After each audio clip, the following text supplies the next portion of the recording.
बंदी छोड़ सतगुरु रामपाल जी परमेश्वर जी की जय हो।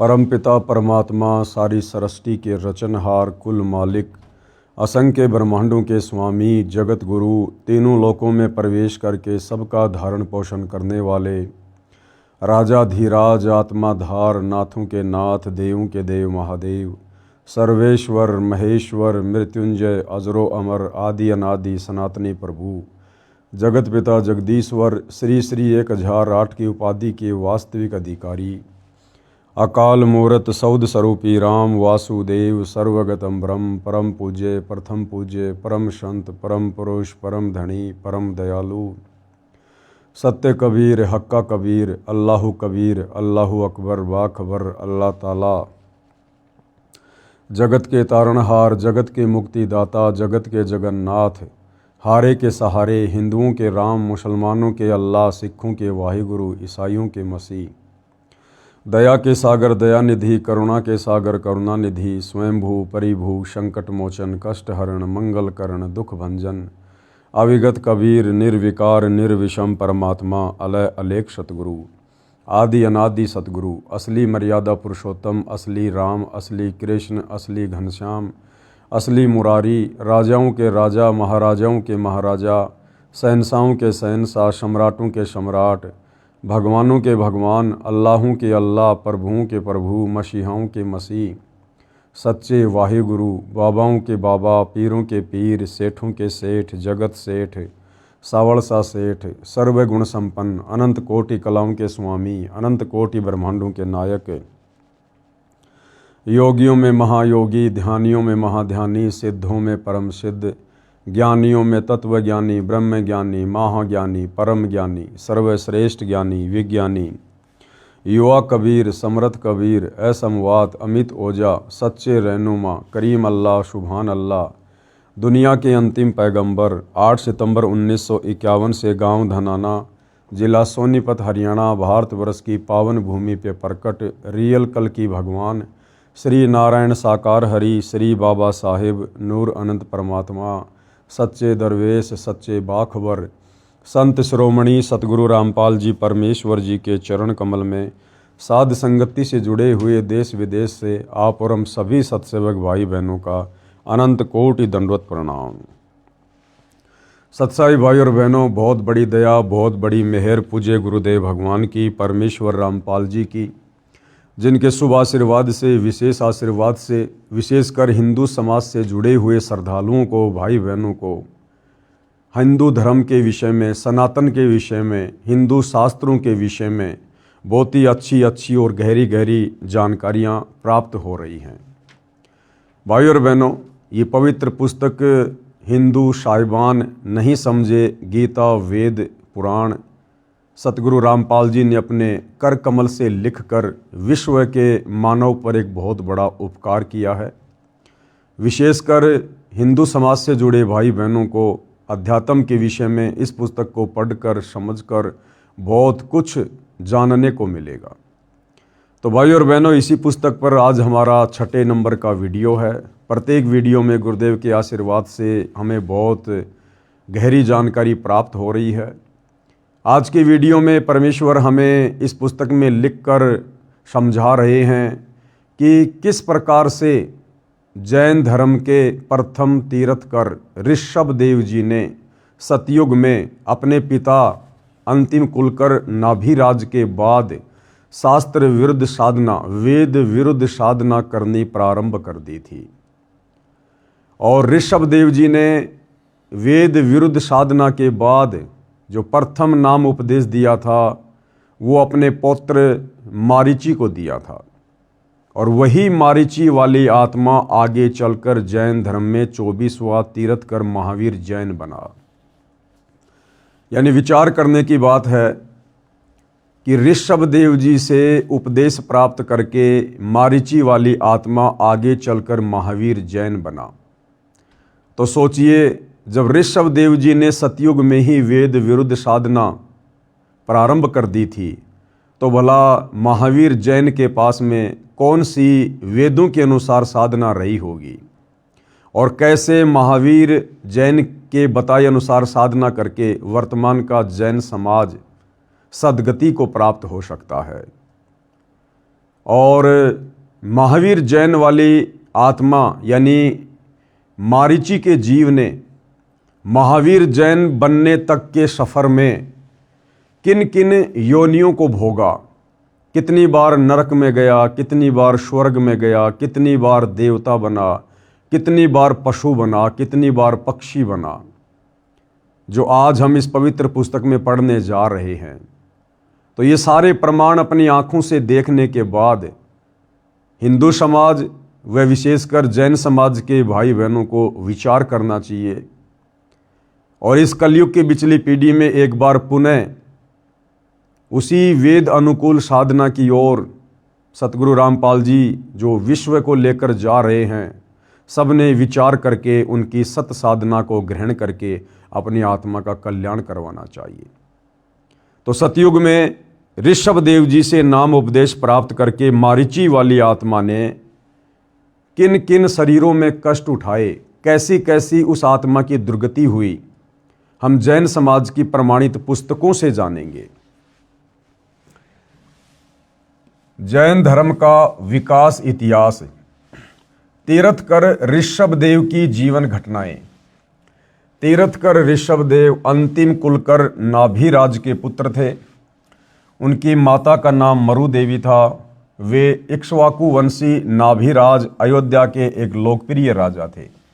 ये सतयुग के शुरुआत की बातें हैं। युवा होने पर नाभिराज ने ऋषभ देव का विवाह सुनंदा और सुमंगला से कर दिया।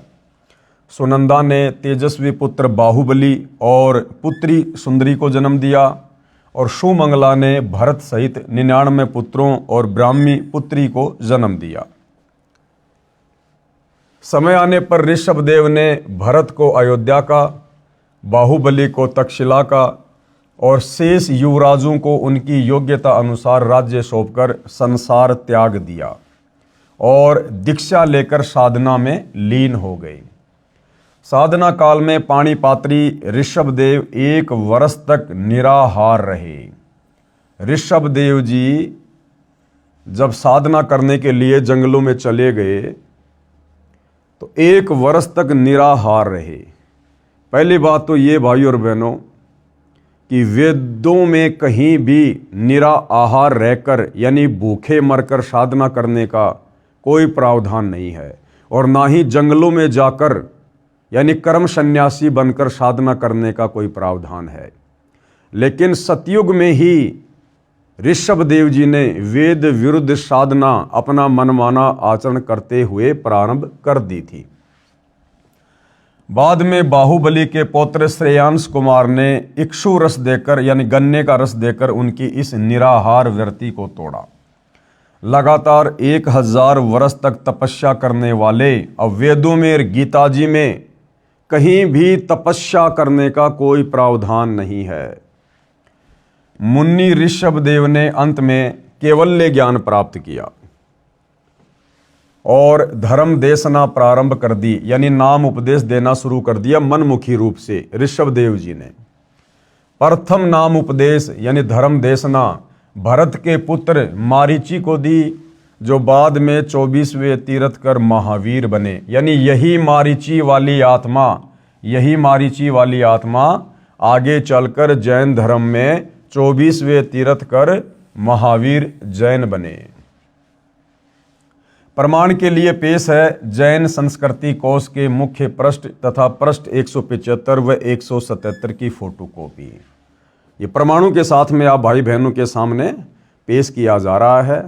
एनसाइक्लोपीडिया ऑफ जैनिज्म, जैन संस्कृति कोश, प्रथम भाग, जैन इतिहास, संस्कृति, कला एवं पुरातत्व, प्रोफेसर भागचंद्र जैन भास्कर। कहाँ से ये प्रकाशक है, प्राप्ति स्थान, कहाँ कहाँ ये पुस्तक मिलती है, सब कुछ उनके फ़ोन और फैक्स नंबर लिखे हुए हैं। और कहाँ लिखा हुआ इस पुस्तक में, ये सब कुछ आपको यहाँ पर देखने को मिल जाएगा। आप जिस पुस्तक को देख सकते हैं अच्छे से, आगे भी आप इसमें देखेंगे जो का त्यों लेख इस पुस्तक में लिखा हुआ है। जैन धर्म का विकास इतिहास पिछले अध्याय में हमने जैन धर्म की मूल विशेषताओं की ओर संकेत करते हुए उसके उद्भव का उल्लेख किया था। ये सब कुछ लिखा हुआ है और यहाँ पर है तीरथकर ऋषभदेव की जीवन घटनाएं। तीरथकर ऋषभदेव अंतिम कुलकर नाभिराज के पुत्र थे। उनकी माता मरु देवी थी। वे इक्ष्वाकु वंशी नाभिराज अयोध्या के एक लोकप्रिय राजा थे। तरुण होने पर यानी युवा होने पर नाभिराज ने ऋषभदेव का विवाह सुनंदा और सुमंगला से कर दिया। सुनंदा ने तेजस्वी पुत्र बाहुबली और पुत्री सुंदरी को जन्म दिया और सुमंगला ने भरत सहित 99 पुत्रों और ब्राह्मी पुत्री को जन्म दिया। यानी पूज्य गुरुदेव भगवान ने अपनी पवित्र पुस्तक में जो लेख लिखा है ज्यों का त्यों जैन समाज की इस पुस्तक में लिखा हुआ है कि ऋषभदेव सतयुग में अयोध्या के राजा थे और किस प्रकार से उन्होंने वेद विरुद्ध साधना शुरू की। बिल्कुल साफ साफ लिखा हुआ, देखिएगा। समय आने पर ऋषभदेव ने भरत को अयोध्या का, बाहुबली को तक्षशिला का और शेष युवराजों को उनकी योग्यता अनुसार राज्य सौंपकर संसार त्याग दिया और दीक्षा लेकर साधना में लीन हो गए। साधना काल में पाणिपात्री ऋषभदेव 1 वर्ष तक निराहार रहे, यानी उन्होंने कुछ भी नहीं खाया पिया। बाद में बाहुबली के पौत्र श्रेयंस कुमार ने इक्षु रस देकर उनकी इस निराहार व्यर्ति को तोड़ा। लगातार 1000 वर्ष तक तपस्या करने वाले मुनि ऋषभदेव ने अंत में केवल्य ज्ञान प्राप्त किया और धर्म देशना प्रारंभ की। प्रथम धर्म देशना यानी नाम उपदेश भरत के पुत्र मारीची को दी, जो बाद में 24वें तीरथकर महावीर जैन बने। ये सब कुछ जैन समाज की पुस्तकों में लिखा हुआ है। कहने का मतलब है कि जो बातें पूज्य गुरुदेव भगवान हमें इस पवित्र पुस्तक हिंदू साहिबान नहीं समझे, गीता वेद पुराण, इसमें जो लिखा है वो शब्दा शब्द सत्य है। किसी को किसी प्रकार की कोई शंका ना हो। अब हम अपने मुख्य पॉइंट पर आते हैं। हिंदू साहिबान नहीं समझे गीता वेद पुराण। वेदों वाली साधना यानी जो श्रीमद् भगवत गीता के रूप में द्वापर के अंत में बताई है, यह सतयुग के लगभग 1 लाख वर्ष बीत जाने पर नष्ट हो गई थी।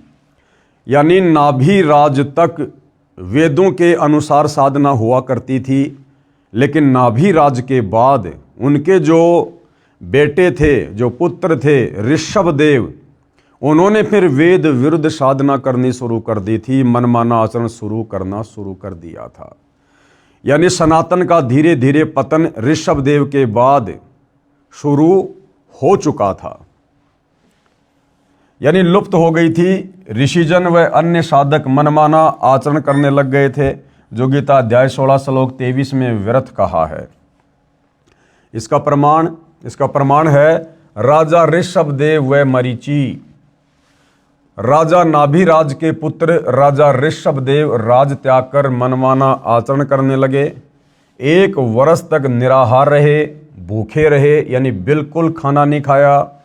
उनके पौत्र यानी ग्रांडसन बाहुबली के पुत्र श्रेयांस ने उनका व्रत खुलवाया गन्ने का रस पिलाकर। फिर 1000 वर्ष तक घोर तप किया, जो कि वेद विरुद्ध साधना है, गीता के विरुद्ध साधना है तप करना। उसके पश्चात धर्म देशना यानी दीक्षा देनी प्रारंभ कर दी, वो भी मनमुखी रूप से। धर्म देशना अपने पौत्र भरत के पुत्र मारीची को दी और यही मारीची आगे चलकर महावीर जैन बने। यही मारीची वाली आत्मा जैन धर्म के 24वें तीरथकर महावीर वर्धमान हुए। ऋषभदेव जी 1 वर्ष निराहार रहे, फिर जंगल में जाकर 1000 वर्ष तक तप किया। जंगल में जाकर 1000 साल तक तप किया। मारीची ने वही साधना की जो उसके गुरु व दादाजी ऋषभदेव ने स्वयं की थी, यानी ऋषभदेव जी ने वेद विरुद्ध साधना की थी और वही साधना उसके पौत्र मारीची ने शुरू कर दी तथा वही मारीची को बताई थी। गीता अध्याय 6 श्लोक 16 में कहा है कि हे भारत, योग यानी साधना न तो बिल्कुल न खाने वाले की, न अधिक खाने वाले की, न अधिक जागने वाले की और न अधिक सोने वाले की सफल होती है। अब भाइयों और बहनों, गीता का ज्ञान देने वाला भगवान ये ब्रह्म गीता जी में क्या कह रहा है अर्जुन को कि हे अर्जुन, जो व्यक्ति बिल्कुल भी भोजन नहीं करता है और भक्ति भी करता है, उसकी भक्ति साधना कभी सफल नहीं होती। तो बिल्कुल न खाने का मतलब है व्रत करना। तो ऋषभ देव जी ने वेद विरुद्ध साधना की, 1 वर्ष तक निराहार रहे, उन्होंने व्रत किया, कुछ भी नहीं खाया। यानी वेद विरुद्ध साधना, गीता के विरुद्ध साधना, यानी निराहार रहने वाले की भक्ति व्यर्थ है। गीता अध्याय 17 श्लोक 5 और 6 में कहा है कि जो मन कल्पित घोर तप को तपते हैं, जो व्यक्ति मन कल्पित यानी मनमाना आचरण करते हुए घोर तप करते हैं, जैसे एक पैर पे खड़ा हो जाना, पैदल यात्रा करना, कावड़ लेके आना, ये सब मन कल्पित घोर तप की श्रेणी में आते हैं। तो गीता का ज्ञान देने वाला भगवान ब्रह्म, जिसे हिंदू समाज श्री कृष्ण के नाम से जानता है, पहचानता है और उसी को सुप्रीम गॉड मानता है, तो भाई वही गीता का ज्ञान देने वाला भगवान ब्रह्म कह रहा है गीता अध्याय 17 श्लोक 5 और 6 में कि जो मन कल्पित घोर तप को तपते हैं। और भाई आज वर्तमान में पूरा का पूरा हिंदू समाज मन कल्पित साधना में लगा हुआ है। वे शरीर में स्थान स्थान पर विराजमान शक्तियों व अन्य जीवों को, जो शरीर में जीवाणु हैं, उनको तथा मुझे दुखी करने वाले हैं, पीड़ा देने वाले हैं, उनको असुर स्वभाव के जान, यानी उनको राक्षस प्रवृत्ति के जान। कहाँ लिखा है? गीता अध्याय 17 श्लोक 5 और 6 में। अब निष्कर्ष क्या दे रहे हैं पूज्य गुरुदेव भगवान? निष्कर्ष, श्री ऋषभ देव जी, उसके पौत्र व शिष्य मारीची ने भी ऐसी साधना की, यानी गीता के विरुद्ध साधना, वेदों के विरुद्ध साधना, जिस कारण से मारीची के जीव ने, यानी मारीची वाली आत्मा ने, महावीर जैन तक के जीवन के बीच के जन्मों में जो लाभ व हानि हुई वह संक्षिप्त में इस प्रकार है। यानी ऋषभ देव जी का अनुसरण करने के कारण मारीची वाली आत्मा ने भी आजीवन वेद विरुद्ध साधना की, और मारीची से लेकर, यानी मारीची हुए थे सतयुग में, और मारीची से लेकर महावीर जैन तक का सफर उसी आत्मा का। तो महावीर जैन हुए अब कलयुग में, और मारीची वाली आत्मा हुई थी सतयुग में। तो इस बीच तो कई लाखों वर्ष का जीवन व्यतीत हो गया। तो मारीची वाली आत्मा जो सतयुग में थी, उस समय से लेकर और महावीर जैन तक के जीव का सफर जो उसने तय किया उस आत्मा ने, इस दौरान उस वेद विरुद्ध साधना के करने के चलते उस मारीची वाली आत्मा ने कितने शरीर धारण किए, कैसी कैसी योनियां धारण की, कैसे कैसे कष्ट उठाए उस वेद विरुद्ध साधना के करने के चलते। तो सोचिए भाई और बहनों, वर्तमान में पूरा विश्व क्या साधना कर रहा है? वही मन कल्पित मनमाना आचरण, वेद विरुद्ध साधना। तो आप और हमने भी इसी प्रकार से कष्ट भोगा है जो मारीची वाली आत्मा ने भोगा। अब हम आगे पढ़ेंगे कि किन किन शरीरों को मारीची वाली आत्मा ने धारण किया और कष्ट उठाया वेद विरुद्ध साधना करने के चलते। कभी भीलों के राजा का जन्म जिया, यानी जंगलों में भटका, शिकार किया, कच्चे जानवर खाए, कभी देवता बना, कभी स्वर्ग में गया, कभी नरक में गिरा, 60 करोड़ बार गधा बना। वो महावीर जैन वाली आत्मा जो सतयुग में मारीची था, 60 करोड़ बार गधा बना वेदों के विरुद्ध साधना करने के चलते, जो साधना आज पूरा विश्व कर रहा है। 60 करोड़ बार गधा बना, 30 करोड़ बार कुत्ता बना, 20 करोड़ बार बिल्ली का जीवन पाया, स्त्री भी बना, नपुंसक हजारों बार बना, फिर महावीर वर्धमान जैन का जन्म हुआ और आगे चलकर फिर वो महावीर भगवान बना। महावीर वर्धमान ने 363 पाखंड मत चलाए। एक तो भाइयों और बहनों वो मारीची वाली आत्मा महावीर जैन वैसे ही वेद विरुद्ध साधना कर रही थी, और महावीर जैन का जन्म प्राप्त करके और उसने 363 पाखंड मत शुरू कर दिए। तो सोचिए आज का जैन समाज क्या साधना कर रहा है। महावीर वर्धमान ने 363 पाखंड मत चलाए, जिनका पालन वर्तमान में जैन समाज कर रहा है। अधिक जानकारी के लिए पढ़िए फोटोकॉपी में निम्न पुस्तक का आंशिक लेख। अब भाइयों और बहनों, ये बातें हमारे गले कैसे उतरे कि महावीर जैन वाली आत्मा भी 60 करोड़ बार गधा बना, 30 करोड़ बार कुत्ता बना, 20 करोड़ बार बिल्ली बना, नपुंसक बना, पेड़ पौधे की योनियों में गया, फिर कभी बीच बीच में देवता बना, कभी उसका गर्भ में जो है मृत्यु हुई, वो वेद विरुद्ध साधना करने के चलते। तो अगर आपको ये प्रमाण दिखा दिए जाएं जैन समाज के विद्वानों के द्वारा लिखी जैन समाज की पुस्तकों में, उसके बाद तो भगत समाज को कोई संदेह नहीं होना चाहिए कि भैया फिर हमारी क्या औकात है। जो अपने आप को भगवान कहलाकर चले गए, उन्होंने भी गधे कुत्ते सूअर की योनियां भोगी हैं वेद विरुद्ध साधना करने के चलते। तो हम जैसे दो कौड़ी के जीवों की भला क्या औकात, यदि हमने आज वर्तमान में तत्वदर्शी संत सतगुरु रामपाल जी के बताए अनुसार वेद अनुकूल साधना प्रारंभ नहीं की। तो भाइयों और बहनों, ये पुस्तक है, पुस्तक आओ जैन धर्म को जाने, जिसके लेखक हैं प्रवीण कुमार जैन M.A. शास्त्री, जम्बूद्वीप हस्तिनापुर। प्रकाशक हैं श्रीमती सुनीता जैन, जम्बूद्वीप हस्तिनापुर, मेरठ उत्तर प्रदेश। मुद्रक हैं Dhinendra Jain, new Rishabh offset printer, Meerut. कृपया पढ़ें इस पुस्तक के पेज नंबर 293 से 296 की फोटोकॉपी। ये प्रमाण आप भाई बहनों की आंखों के सामने है। ये पुस्तक है आओ जैन धर्म को जाने, इसका पेज नंबर है 293। विशेष प्रकरण, यहाँ पर सब कुछ लिखा हुआ है। ये सवाल है कि श्री महावीर भगवान के अन्य कौन कौन से नाम हैं। उत्तर है अन्य 5 नाम है वीर, अतिवीर, सन्मति, महावीर एवं वर्धमान। इस प्रकार के बहुत सारे सवाल जवाब हैं। हम अपने मुख्य पॉइंट पर चलते हैं, पेज नंबर 294 पर। ये आ गया भाइयों और बहनों पेज नंबर 294। पुस्तक है आओ जैन धर्म को जाने। इसमें यह प्रश्न है कि श्री महावीर भगवान के जीवन का कथन कहाँ से प्रारंभ हुआ। यानी महावीर भगवान जो जैनियों के 24वें तीर्थ कर रहे हैं, उनकी आत्मा की शुरुआत कहाँ से हुई। उत्तर पुरूरवा नामक भील की पर्याय से। प्रश्न, पुरूरवा भील कौन था और उसने क्या किया। उत्तर, पुष्कलावती देश की पुंडरी किरणी नगरी में वह भीलों का राजा था। उसने सागर सैन मुनिराज से मध्य मास मधु का त्याग व्रत लिया था, जिसे जीवन पर्यंत पालन किया।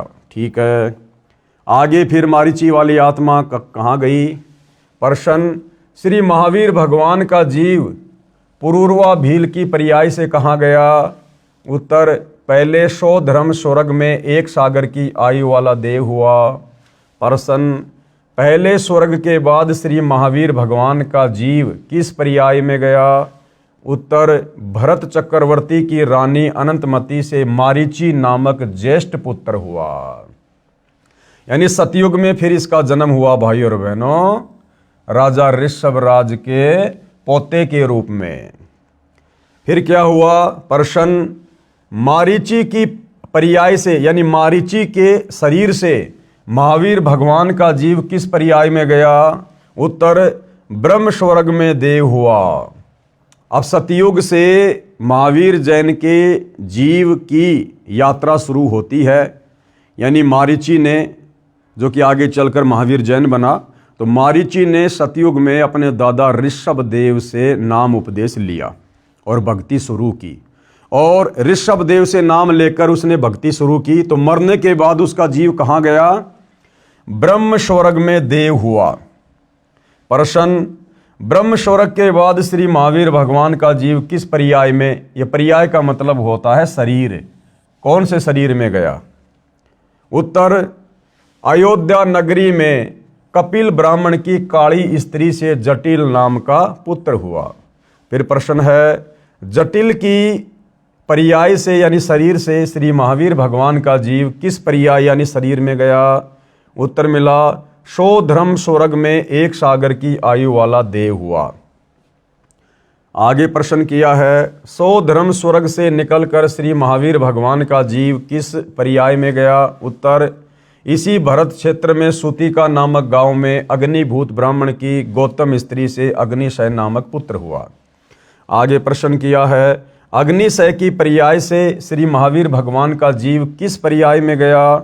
उत्तर मिला स्वर्ग में गया।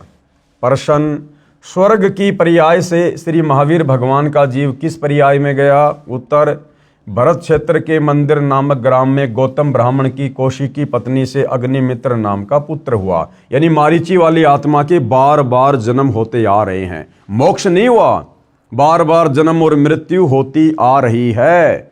जैसे कि गीता का ज्ञान देने वाले ब्रह्म ने गीता में पहले ही कहा है कि अर्जुन, तेरे और मेरे बहुत जन्म हो चुके हैं, तू और मैं और ये राजा लोग पहले भी थे, आज भी हैं और आगे भी होंगे। यानी ब्रह्म की साधना करते करते ये जीव कभी भी पूर्ण मुक्ति को प्राप्त नहीं हो सकता, जन्म और मरण के चक्कर से पीछा नहीं छुड़वा सकता। प्रश्न, अग्निमित्र की पर्याय से श्री महावीर भगवान का जीव कहाँ गया? उत्तर मिला महेंद्र स्वर्ग में गया। प्रश्न, महेंद्र स्वर्ग से श्री महावीर भगवान का जीव कहाँ गया? उत्तर, मंदिर नगर में सालकाय ब्राह्मण की पत्नी से भारद्वाज नाम का पुत्र हुआ। प्रश्न, भारद्वाज की पर्याय से महावीर भगवान का जीव कहाँ गया? उत्तर मिला महेंद्र स्वर्ग में गया। प्रश्न, महेंद्र स्वर्ग से महावीर भगवान का जीव कहाँ गया?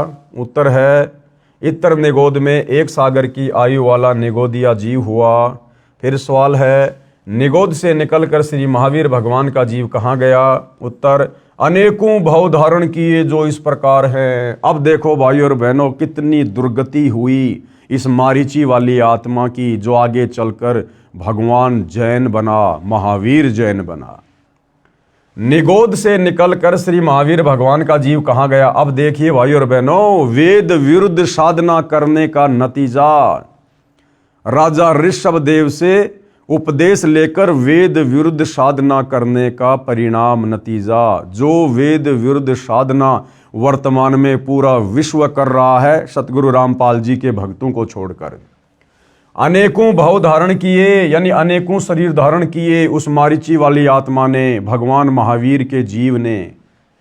1000 आक वर्ष के भाव, 1000 बातों आक के वृक्ष के जीवन धारण किए।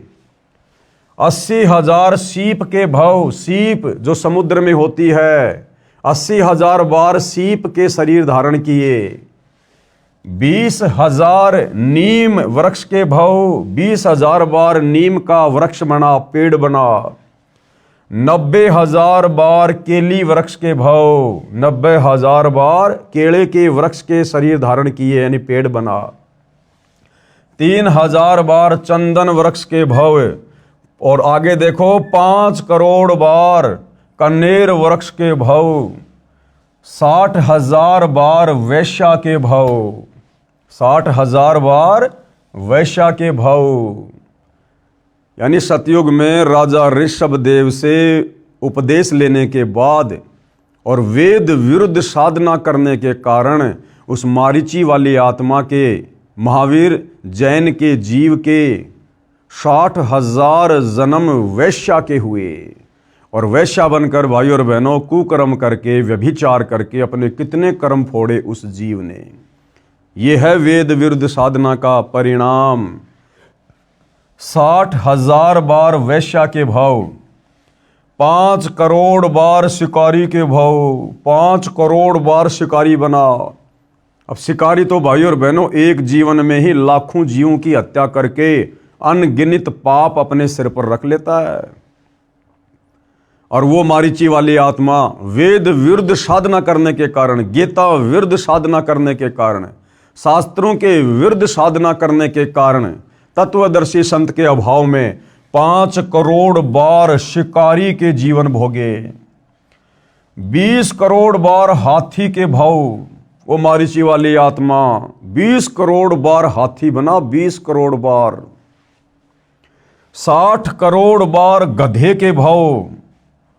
अब जैनियों का भगवान महावीर, वही आत्मा मारीची वाली 60 करोड़ बार गधे के जीवन भोगे, गधे के।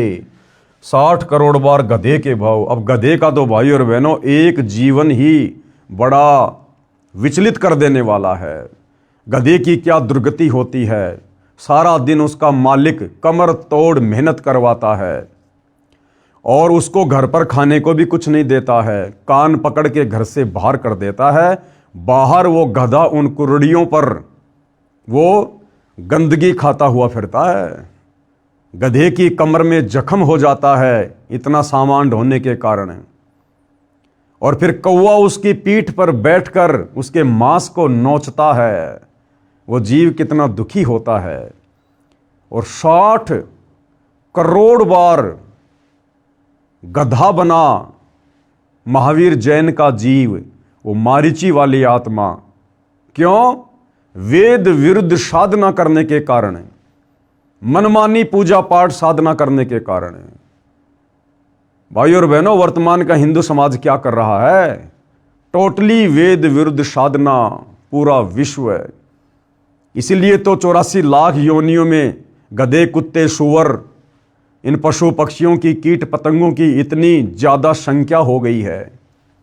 वेद विरुद्ध साधना करने के कारण और उल्टे सीधे कर्म कुकर्म व्यसन करने के कारण सूअर के जन्म, कुत्ते के जन्म, एक कुतिया एक बार में 8-8, 10-10 बच्चों को जन्म देती है। एक सूअरी एक बार में 12-12 बच्चों को जन्म देती है। क्यों? क्योंकि पूरी दुनिया लाखों वर्षों से वेद विरुद्ध साधना करती हुई आ रही है, जिस कारण से परिणाम स्वरूप उस कर्म का फल तो भोगना पड़ेगा, इन पशु योनियों में तो जाना पड़ेगा। तो भाई और बहनों, ये परिणाम है वेद विरुद्ध साधना का। आज हम भले ही सतगुरु रामपाल जी की शरण में आ गए और यदि मर्यादा में रहकर भक्ति करते रहे तो निकट भविष्य में अपनी आत्मा का कल्याण करवा लेंगे। हम इस प्रकार से पुनः दुर्गति को प्राप्त नहीं होंगे। लेकिन भाई और बहनों, सतगुरुदेव भगवान के मिलने और उनकी सत्साधना के मिलने से पहले आप और हम सभी भाई बहनों के असंख्यों बार, करोड़ों बार इसी प्रकार से गधे, कुत्ते, सूअर, कीट पतंग, हाथी, शेर, सूअर, ये सारे जन्म हम लोग भोग चुके हैं। इन कष्टों को हमने झेला है, सहन किया है। इसलिए भाई और बहनों, अब हमने दृढ़ता के साथ उस वेद विरुद्ध साधना को त्याग कर सतगुरु रामपाल जी के द्वारा जो शास्त्र विरुद्ध साधना बताई जा रही है, हमने विशेष मर्यादाओं में रहकर इस साधना पर अंतिम समय और श्वास तक दृढ़ रहना है। तो मारीची वाली आत्मा ने क्या क्या शरीर भोगे? 20 करोड़ बार हाथी के भाव, 60 करोड़ बार गधे के भाव, 30 करोड़ बार कुत्ते के भाव। अब भाइयों और बहनों, यदि हम कुत्ते के एक जीवन पर गहनता से नजर डालें तो बड़ा विचलित कर देने वाला दृश्य है। कुत्ता पूरी रात भौंकेगा क्योंकि उसकी गंदी आदत है, उसका स्वभाव ही ऐसा है। सुबह उसको तेज की भूख लगेगी, भोजन के लिए घर घर जाएगा, कहीं उसको टूक मिलेंगे तो कहीं उसको जूत मिलेंगे। मान लो किसी भगवान आत्मा ने एक टुकड़ा डाल दिया, अब एक टुकड़े से उस भूखे कुत्ते की भूख शांत नहीं होती और ज़्यादा बढ़ जाती है, और एक टुकड़ा भी जमीन में डाल दिया जाता है, साथ में 10 ग्राम मिट्टी खाएगा। फिर भाई और बहनों दूसरे घर में जाएगा, वहाँ उसका सौभाग्य या दुर्भाग्य उसको रोटी का टुकड़ा मिले या उसको डंडा मिले। किसी ने डंडा मार दिया, सीधा खेतों में जाएगा, वहाँ पर वो लैट्रिन खाएगा, गोबर खाएगा। कुत्ते आपस में लड़ते हैं, झगड़ते हैं, एक दूसरे का शरीर फाड़ देते हैं, उसमें कीड़े पड़ जाते हैं, जख्म हो जाता है, कुत्ते को खुजली लग जाती है, एक्सीडेंट में पैर टूट जाता है, कमर टूट जाती है, और कितनी दुर्गति से भाई और बहनों वो कुत्ता अपना जीवन पूरा कर पाता है। ना समय पे खाना, ना पीना, ना ढंग से सोना, कैसी दुर्गति है उसकी। अब ना उसके पास कोई परिवार है, ना कोई ज़मीन है, ना फार्म हाउस है, ना कोई बिजनेस कर सकता है, ना अपनी दुख तकलीफ पीड़ा बोलकर किसी को बता सकता है। और मारीची वाली आत्मा ने, महावीर जैन के जीव ने कितनी बार कुत्ते के शरीर धारण किए? 30 करोड़ बार। 60 करोड़ बार नपुंसक के भव, 60 करोड़ बार हिजड़ा बना, 60 करोड़ बार, और 20 करोड़ बार स्त्री के भव, 90 लाख बार धोबी के भव, 8 करोड़ बार घोड़े के भव, 8 करोड़ बार घोड़ा बना, 20 करोड़ बार बिल्ली के भव, 60 लाख बार गर्भपात में मरण, और 60 लाख बार वो मारीची वाली आत्मा वेद विरुद्ध साधना करने के कारण, मनमानी भक्ति साधना करने के कारण, और 60 लाख बार गर्भपात से मरण यानी मां के पेट में ही उसकी मृत्यु हो गई, और 80 लाख बार देव पर्याय को प्राप्त हुआ। अब क्या करेंगे उस देवता के शरीर को जो 60 करोड़ बार 30 करोड़ बार गधे कुत्ते के शरीर भोगने पड़ रहे हैं। तो भाई और बहनों, ये दुर्गति हुई उस आत्मा की जिसने वेद विरुद्ध साधना की, और आज वही वेद विरुद्ध साधना पूरा विश्व कर रहा है। तो आगे क्या दुर्गति होगी, ये प्रमाण आप जियों की आंखों के सामने है। उपरोक्त बहुओं को प्राप्त करने के बाद, यानी उपरोक्त सारे शरीर भोगने के बाद गधे कुत्ते के, श्री महावीर भगवान ने किस पर्याय को प्राप्त किया? उत्तर राजगृह नगर में सथावर नाम का ब्राह्मण हुआ। प्रश्न, सथावर की पर्याय से श्री महावीर भगवान का जीव कहाँ गया? उत्तर महेंद्र स्वर्ग में 7 सागर की आयु वाला देव हुआ। प्रश्न, महेंद्र स्वर्ग से महावीर भगवान का जीव कहाँ गया?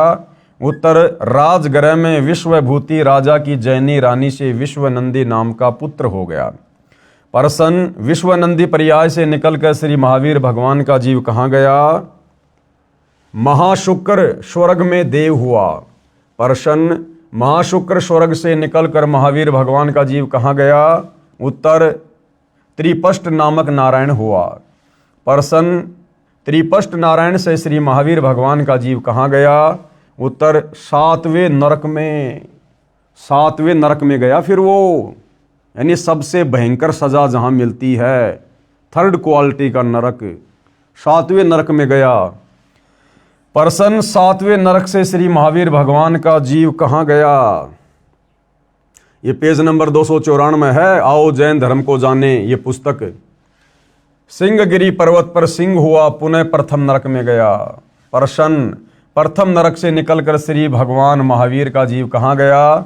हिमवान पर्वत शिखर पर सिंह हुआ, यहाँ पर उसे अजितंजय एवं अमित गुण नामक मुनिराज ने संबोधित किया। प्रश्न, सिंह का जीव किस पर्याय में गया? सौधर्म स्वर्ग में सिंह केतु नाम का देव हुआ। सिंह केतु का जीव किस पर्याय में गया? कनक प्रभु नगर में राजा नकपुंख विद्याधर और रानी कनकमाला से कंकोज्वल नाम का पुत्र हुआ। फिर कनकोज्वल आगे किस पर्याय में गया? 7वें स्वर्ग में देव हुआ।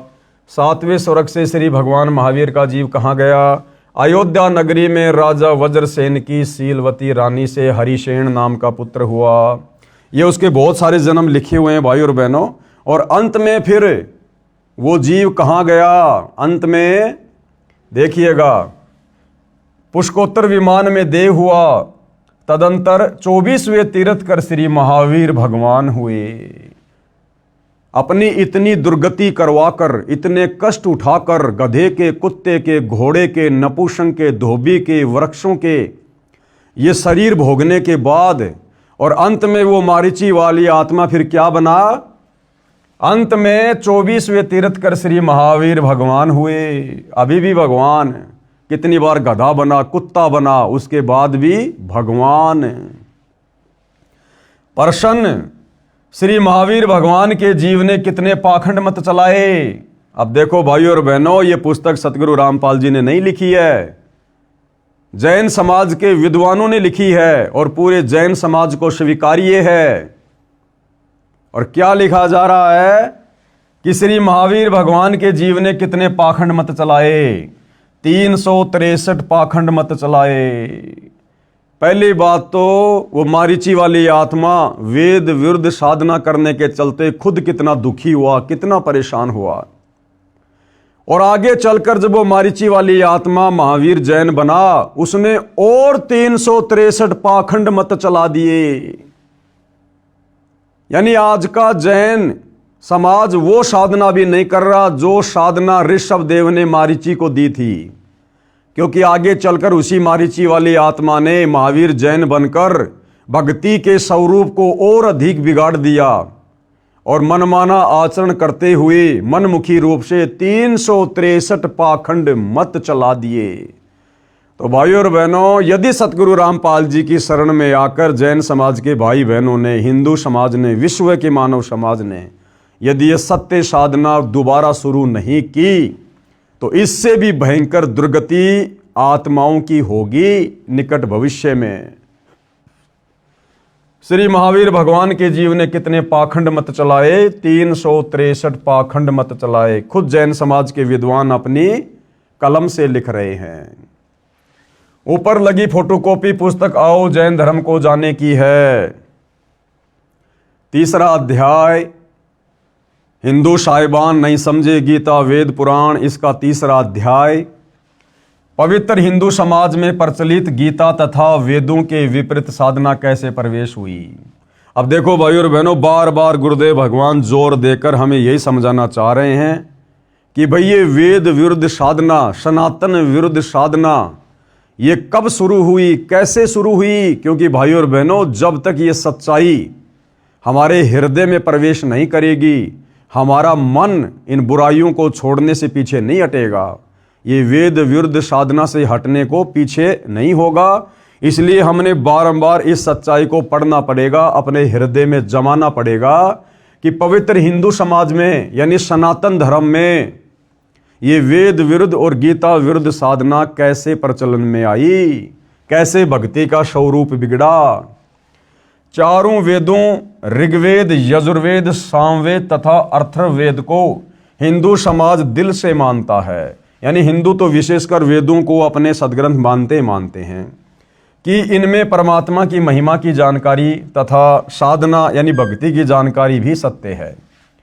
यह भी मानता है कि श्रीमद् भगवद गीता चारों वेदों का सार है और संक्षिप्त रूप है। वेदों को ठीक ठीक से हिंदू नहीं समझ सके। कारण यह था कि वेदों का ज्ञान राजा नाभिराज यानी ऋषभ देव के पिता के बाद नष्ट हो गया था। यानी सतयुग 1 लाख वर्ष बीतने के बाद धीरे धीरे ऋषभ देव के बाद वेद विरुद्ध साधना होना शुरू हो चुकी थी। वेद ज्ञान धीरे धीरे नष्ट होना, लुप्त होना शुरू हो चुका था। उस समय सतयुग लगभग 1 लाख वर्ष ही बीता था। यानी नाभिराज के बाद जब राजा ऋषभ देव अयोध्या के राजा बने, उस समय तक सतयुग केवल 1 लाख वर्ष ही बीता था, जो कि सतयुग की कुल उम्र 17,28,000 वर्ष थी। ऋषिजन एक दूसरे से सुनकर या देखकर शास्त्र विधि त्याग कर मनमाना आचरण करने लगे, जिसका प्रत्यक्ष प्रमाण ऊपर ऋषभ देव जी तथा मरीची यानी महावीर जैन की क्रियाओं और उपलब्धि व दुर्गति के प्रकरण में है। गीता अध्याय 6 श्लोक नंबर 16 में कहा है, गीता ज्ञान देने वाले भगवान ब्रह्म ने क्या कहा, हे अर्जुन, यह योग यानी साधना न तो बहुत खाने वाले का यानी व्रत रखने वाले का, भूखे रहने वाले का, जैसा कि ऋषभ देव ने 1 वर्ष तक निराहार रहकर भक्ति की जो वेद विरुद्ध थी। तो गीता का ज्ञान देने वाला भगवान अर्जुन को कह रहा कि हे अर्जुन, यह योग यानी भक्ति साधना न तो बहुत खाने वाले का और न बिल्कुल न खाने वाले का, यानी निराहार रहना, व्रत करना, यानी निराहार भूखा रहने वाले का, न अधिक सोने वाले का तथा न अधिक जागने वाले का सिद्ध होता है। इससे सिद्ध हो जाता है कि ऋषभ देव जी ने व मरीची ने शास्त्र विधि त्याग कर मनमाना आचरण किया, जिस कारण से उनकी साधना यानी भक्ति व्यर्थ थी, यूजलेस थी, बेकार थी वो साधना, जिन्हें हम बहुत बड़े ऋषि संत महात्मा मानकर बड़े सम्मान वाली दृष्टि से देख रहे थे। जैन समाज के लोग कहते हैं हमारे प्रथम तीर्थकर ऋषभ देव जी, उनके समान ज्ञान किसी को नहीं, उनके समान कोई भक्ति नहीं कर सकता। अरे उनसे भी गिरी हुई भक्ति आज पूरा संसार कर रहा है, पूरी दुनिया कर रही है मेरे भाई। क्योंकि ऋषभ देव जी ने अपने जीवन काल में वेद विरुद्ध साधना शुरू कर दी थी और मारीची ने भी उसी साधना को ग्रहण किया और वही मारीची वाली आत्मा आगे चलकर जैन धर्म में 24वां तीर्थकर महावीर जैन बना। तो भाई ये साधना तो आज पूरा विश्व कर रहा है, जो साधना सतयुग में ऋषभ देव ने शुरू की थी। यही साधना यानी व्रत करना, तप करना, हठ योग करना, तीर्थ भ्रमण करना, भूत पूजा, पितर पूजा यानी अस्थियां चुनना, 13वीं महीना व बरसी बनाना, श्राद्ध करना, पिंड दान करना, देवी देवताओं की पूजा करना, पर भी लेना, चारों धामों की यात्रा करना, श्री रामचंद्र, श्री कृष्णचंद्र, श्री शंकर जी तथा श्री विष्णु जी आदि आदि देवताओं की पूजा वर्तमान में सारा हिंदू समाज कर रहा है, जो कि शास्त्र विधि त्याग कर मनमाना आचरण होने से पूर्ण रूप से विरत है। अब ये जितनी भी प्रकार की साधना है भाइयों और बहनों, ये सारी वेद विरुद्ध है, सारी साधना वेद विरुद्ध है। इन साधनाओं के करते रहने से जो दुर्गति मारीची वाली आत्मा की हुई, वही दुर्गति निकट भविष्य में इस प्रकार की साधना करने वाले विश्व के मानव समाज की निश्चित है। उसके बाद गीता अध्याय 4 श्लोक 1 व 2 को फिर पढ़ते हैं। अब ये ज्ञान धीरे धीरे कैसे सतयुग से लुप्त हो गया, कैसे वेद विरुद्ध साधना शुरू हो गई, ये गीता का ज्ञान देने वाला ब्रह्म गीता जी अध्याय 4 श्लोक नंबर 1 और 2 में समझा रहा है अर्जुन को। गीता ज्ञान देने वाले ने कहा है, मैंने यह योग यानी ये भक्ति साधना वेदों वाली यानी गीता वाला ज्ञान जो वेद ज्ञान है, कश्यप के पुत्र सूर्य को दिया था। सूर्य ने अपने पुत्र मनु को दिया, मनु ने अपने पुत्र इक्ष्वाकु को दिया सतयुग में, और इक्ष्वाकु ने अपने वंशजों यानी राजाओं को दिया। फिर इक्ष्वाकु वंशी अंतिम कुलकर राजा नाभिराज तक वेद ज्ञान के आधार से भक्ति रही। राजा नाभिराज का पुत्र ऋषभ देव हुआ। ऋषभ देव ने वेद विधि त्याग कर मनमाना आचरण करना शुरू किया। यानी सतयुग में राजा ऋषभ देव से ही वेद विरुद्ध साधना समाप्त होना शुरू हो चुकी थी। यानी सतयुग में राजा ऋषभ देव के बाद से वेद अनुकूल साधना खत्म और वेद विरुद्ध साधना शुरू हो चुकी थी। उसी समय से सब ऋषियों ने एक दूसरे को देख व सुनकर हठ योग व घोर तप किए जो शास्त्र विरुद्ध थे। उसी अनुभव से 18 पुराणों की रचना की गई। यानी इन पुराणों में वो वेदों वाला ज्ञान नहीं है, क्योंकि जिन ऋषियों ने सुनी सुनाई बातों के आधार से इन पुराणों की रचना की है, वो ऋषि स्वयं वेद विरुद्ध साधना किया करते थे। तो भला उनके अनुभव और उनकी साधना उनके द्वारा लिखे पुराणों में हमें कहाँ से मिलेगी, जब वो ऋषि खुद ही वेदों के विरुद्ध साधना किया करते थे। गीता अध्याय 4 श्लोक 1 और 2 में यह भी स्पष्ट किया है, हे परंतप अर्जुन, ये योग यानी भक्ति, ये गीता वाला ज्ञान, ये वेदों वाला ज्ञान, गीता वाला ज्ञान बहुत काल से नष्ट हो चुका है। यानी सतयुग के 1 लाख वर्ष बाद से ये गीता और वेदों वाला ज्ञान नष्ट हो चुका है, लुप्त प्राय हो गया। अब निष्कर्ष क्या निकलता है इसका, इसके निष्कर्ष की ओर हम बढ़ेंगे। वेद ज्ञान का अभाव नाभिराज के बाद, यानी सतयुग में नाभिराज के समय तक भाई और बहनों वेदों के अनुसार साधना होती थी, लेकिन नाभिराज के बाद जब उनके पुत्र ऋषभ देव अयोध्या के राजा बने तो ऋषभ देव ने फिर मनमाना आचरण करना शुरू कर दिया था, वेद विरुद्ध भक्ति साधना करनी शुरू कर दी थी। वेद ज्ञान का अभाव नाभिराज के बाद सतयुग में हो गया था, यह ऊपर प्रमाणित कर दिया है। ऋषियों ने शास्त्र विधि त्याग कर यानी वेदों वाली साधना को त्याग कर अपनी इच्छा से मनमाना आचरण किया, यह अनुभव पुराणों में लिखा है और उन्हीं ऋषियों का अनुभव इन पुराणों में लिखा हुआ है। गीता अध्याय 16 श्लोक 23 और 24 में स्पष्ट किया है। अब गीता का ज्ञान देने वाला ब्रह्म गीता अध्याय 16 श्लोक नंबर 23 और 24 में क्या कह रहा है? गीता अध्याय 16 श्लोक 23, जो व्यक्ति यानी जो भगत शास्त्र विधि को त्याग कर यानी वेदों और गीता वाली साधना को त्याग कर जो अपनी इच्छा से मनमाना आचरण करता है, हरे रामा हरे कृष्णा राम राम राधे राधे श्याम मिला दे, तीर्थों पर जाना, व्रतों पे जाना, व्रत करना, पैदल यात्रा करना, कावड़ लेके आना, देवी देवताओं की पूजा करना, पितृ पूजा करना, भैरव भूत की पूजा करना, श्राद्ध निकलना, चौराहों की पूजा करना, पेड़ पौधों की पूजा करना, दुनिया भर के मनमाने पाखंड, जंतर मंत्र, ये सब वेद विरुद्ध साधना है। तो गीता ज्ञान देने वाला ये भगवान ब्रह्म गीता अध्याय 16 श्लोक 23 में अर्जुन से क्या कह रहा है कि जो व्यक्ति, जो साधक, जो भगत शास्त्र विधि को त्याग कर यानी वेद और गीता में लिखी सत्य साधना को त्याग कर जो अपनी इच्छा से मनमाना आचरण करता है, उसको न तो सुख प्राप्त होता है न सिद्धि प्राप्त होती है, जो कार्य सिद्ध करती है मोक्ष में सहयोगी होती है तथा न उसकी गति यानी मोक्ष होती है। अब बताओ, मारीची की गति नहीं हुई, वेद विरुद्ध साधना करने वाले मारीची की गति नहीं हुई। कितनी बार गधा बना, कितनी बार कुत्ता बना, कितनी बार बिल्ली बना, कैसे कैसे भाव में जाकर उसने कष्ट भोगे। ये गीता अध्याय 16 श्लोक 23 का निष्कर्ष है। अब गीता अध्याय 16 श्लोक 24 क्या कह रहा है कि फिर हमें क्या करना चाहिए? इससे तेरे लिए अर्जुन कर्तव्य यानी जो भक्ति कर्म करने योग्य हैं और अकर्तव्य जो भक्ति कर्म न करने योग्य हैं, उसके लिए शास्त्र ही प्रमाण है कि भैया ये वेद और गीता ही प्रमाण है कि कौन सी भक्ति करनी चाहिए और कौन सी भक्ति नहीं करनी चाहिए।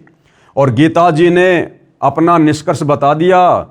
गीता ज्ञान देने वाले ब्रह्म ने गीता अध्याय 4 श्लोक नंबर 34 में बता दिया कि अर्जुन, अगर तुझे पूर्ण मोक्ष प्राप्त करना है, शाश्वत स्थान सतलोक में जाना है, तो भाई उस तत्व ज्ञान की प्राप्ति के लिए, उस विशेष ज्ञान की प्राप्ति के लिए तो किसी तत्वदर्शी संत की खोज कर ले। और तत्वदर्शी संत के बताए अनुसार यदि तू सत भक्ति करेगा तो तेरी मुक्ति होगी, तो तेरा मोक्ष होगा। तो भाई और बहनों, वो तत्वदर्शी संत वर्तमान में पृथ्वी पर एकमात्र सतगुरु रामपाल जी हैं, जिनके पास वो तत्व ज्ञान है जिस तत्व ज्ञान के विषय में गीता बोलने वाले ब्रह्म ने अध्याय 4 श्लोक नंबर 34 में निर्देशित किया है। तो गीता अध्याय 16 श्लोक 24 में क्या कहा है कि इससे तेरे लिए अर्जुन कर्तव्य यानी जो भक्ति कर्म करने योग्य हैं और अकर्तव्य जो भक्ति कर्म न करने योग्य हैं, उन सब के लिए शास्त्र ही प्रमाण है। तो शास्त्रोक्त साधना कर यानी शास्त्र विधि के अनुसार साधना कर। ये गीता अध्याय 16 श्लोक 24 का निष्कर्ष है। अब गुरुदेव क्या कह रहे हैं? विशेष यानी इसमें विशेष बात क्या है? जब गीता का ज्ञान बताया गया उस समय द्वापर मात्र 100 वर्ष शेष था, यानी इस कलयुग की शुरुआत में केवल 100 वर्ष ही शेष थे, जिस समय महाभारत के युद्ध में कुरुक्षेत्र के मैदान में गीता जी का ज्ञान बोला गया था। ये वेदों वाला ज्ञान फिर से बोला गया था और ये वेदों के विपरीत साधना होती हुई आ रही है सतयुग से, लाखों वर्ष से। क्या कह रहे हैं गुरुदेव? जब गीता का ज्ञान बताया गया उस समय द्वापर युग मात्र 100 वर्ष बचा हुआ था समाप्त होने में।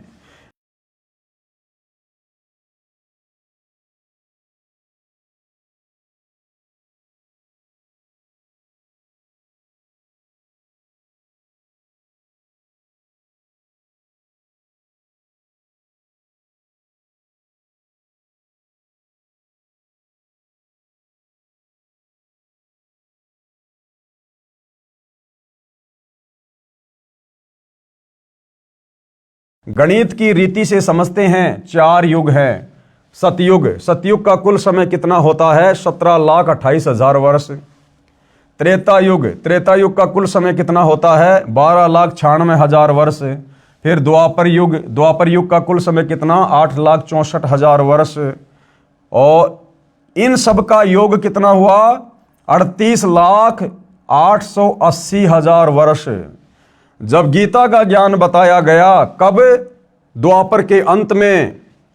तब द्वापर मात्र 100 वर्ष शेष था, यानी द्वापर युग खत्म होने में केवल 100 वर्ष शेष था, बाकी द्वापर भी पूरा बीत चुका था। इसलिए सतयुग के प्रारंभ से यानी 38,08,800 प्लस ये इसमें -100 कर देंगे तो 38,87,900 वर्ष के बाद गीता का ज्ञान बताया गया। नाभि राज राजा का समय, नाभि राज राजा का समय सतयुग के प्रारंभ में रहा है, और नाभि राज के बाद से ये वेदों के विपरीत भक्ति साधना शुरू हो गई थी। नाभि राज राजा का समय सतयुग के प्रारंभ में रहा है, क्योंकि वह इक्ष्वाकु जी का परपौत्र था। मनु का जीवन काल सतयुग के प्रारंभ में रहा है। राजा इक्ष्वाकु मनु जी का पुत्र था। यदि नाभि राज तक 1,00,000 वर्ष सतयुग बीत गया माना जाए तो गीता का ज्ञान राजा नाभि राज जी से 37,87,900 वर्ष बाद कहा गया, द्वापर के अंत में, महाभारत के क्षेत्र में। सतयुग के 1,00,000 वर्ष के बाद से जो शास्त्र विधि त्याग कर मनमाना आचरण ऋषियों ने किया वह अनुभव पुराणों में भरा हुआ है।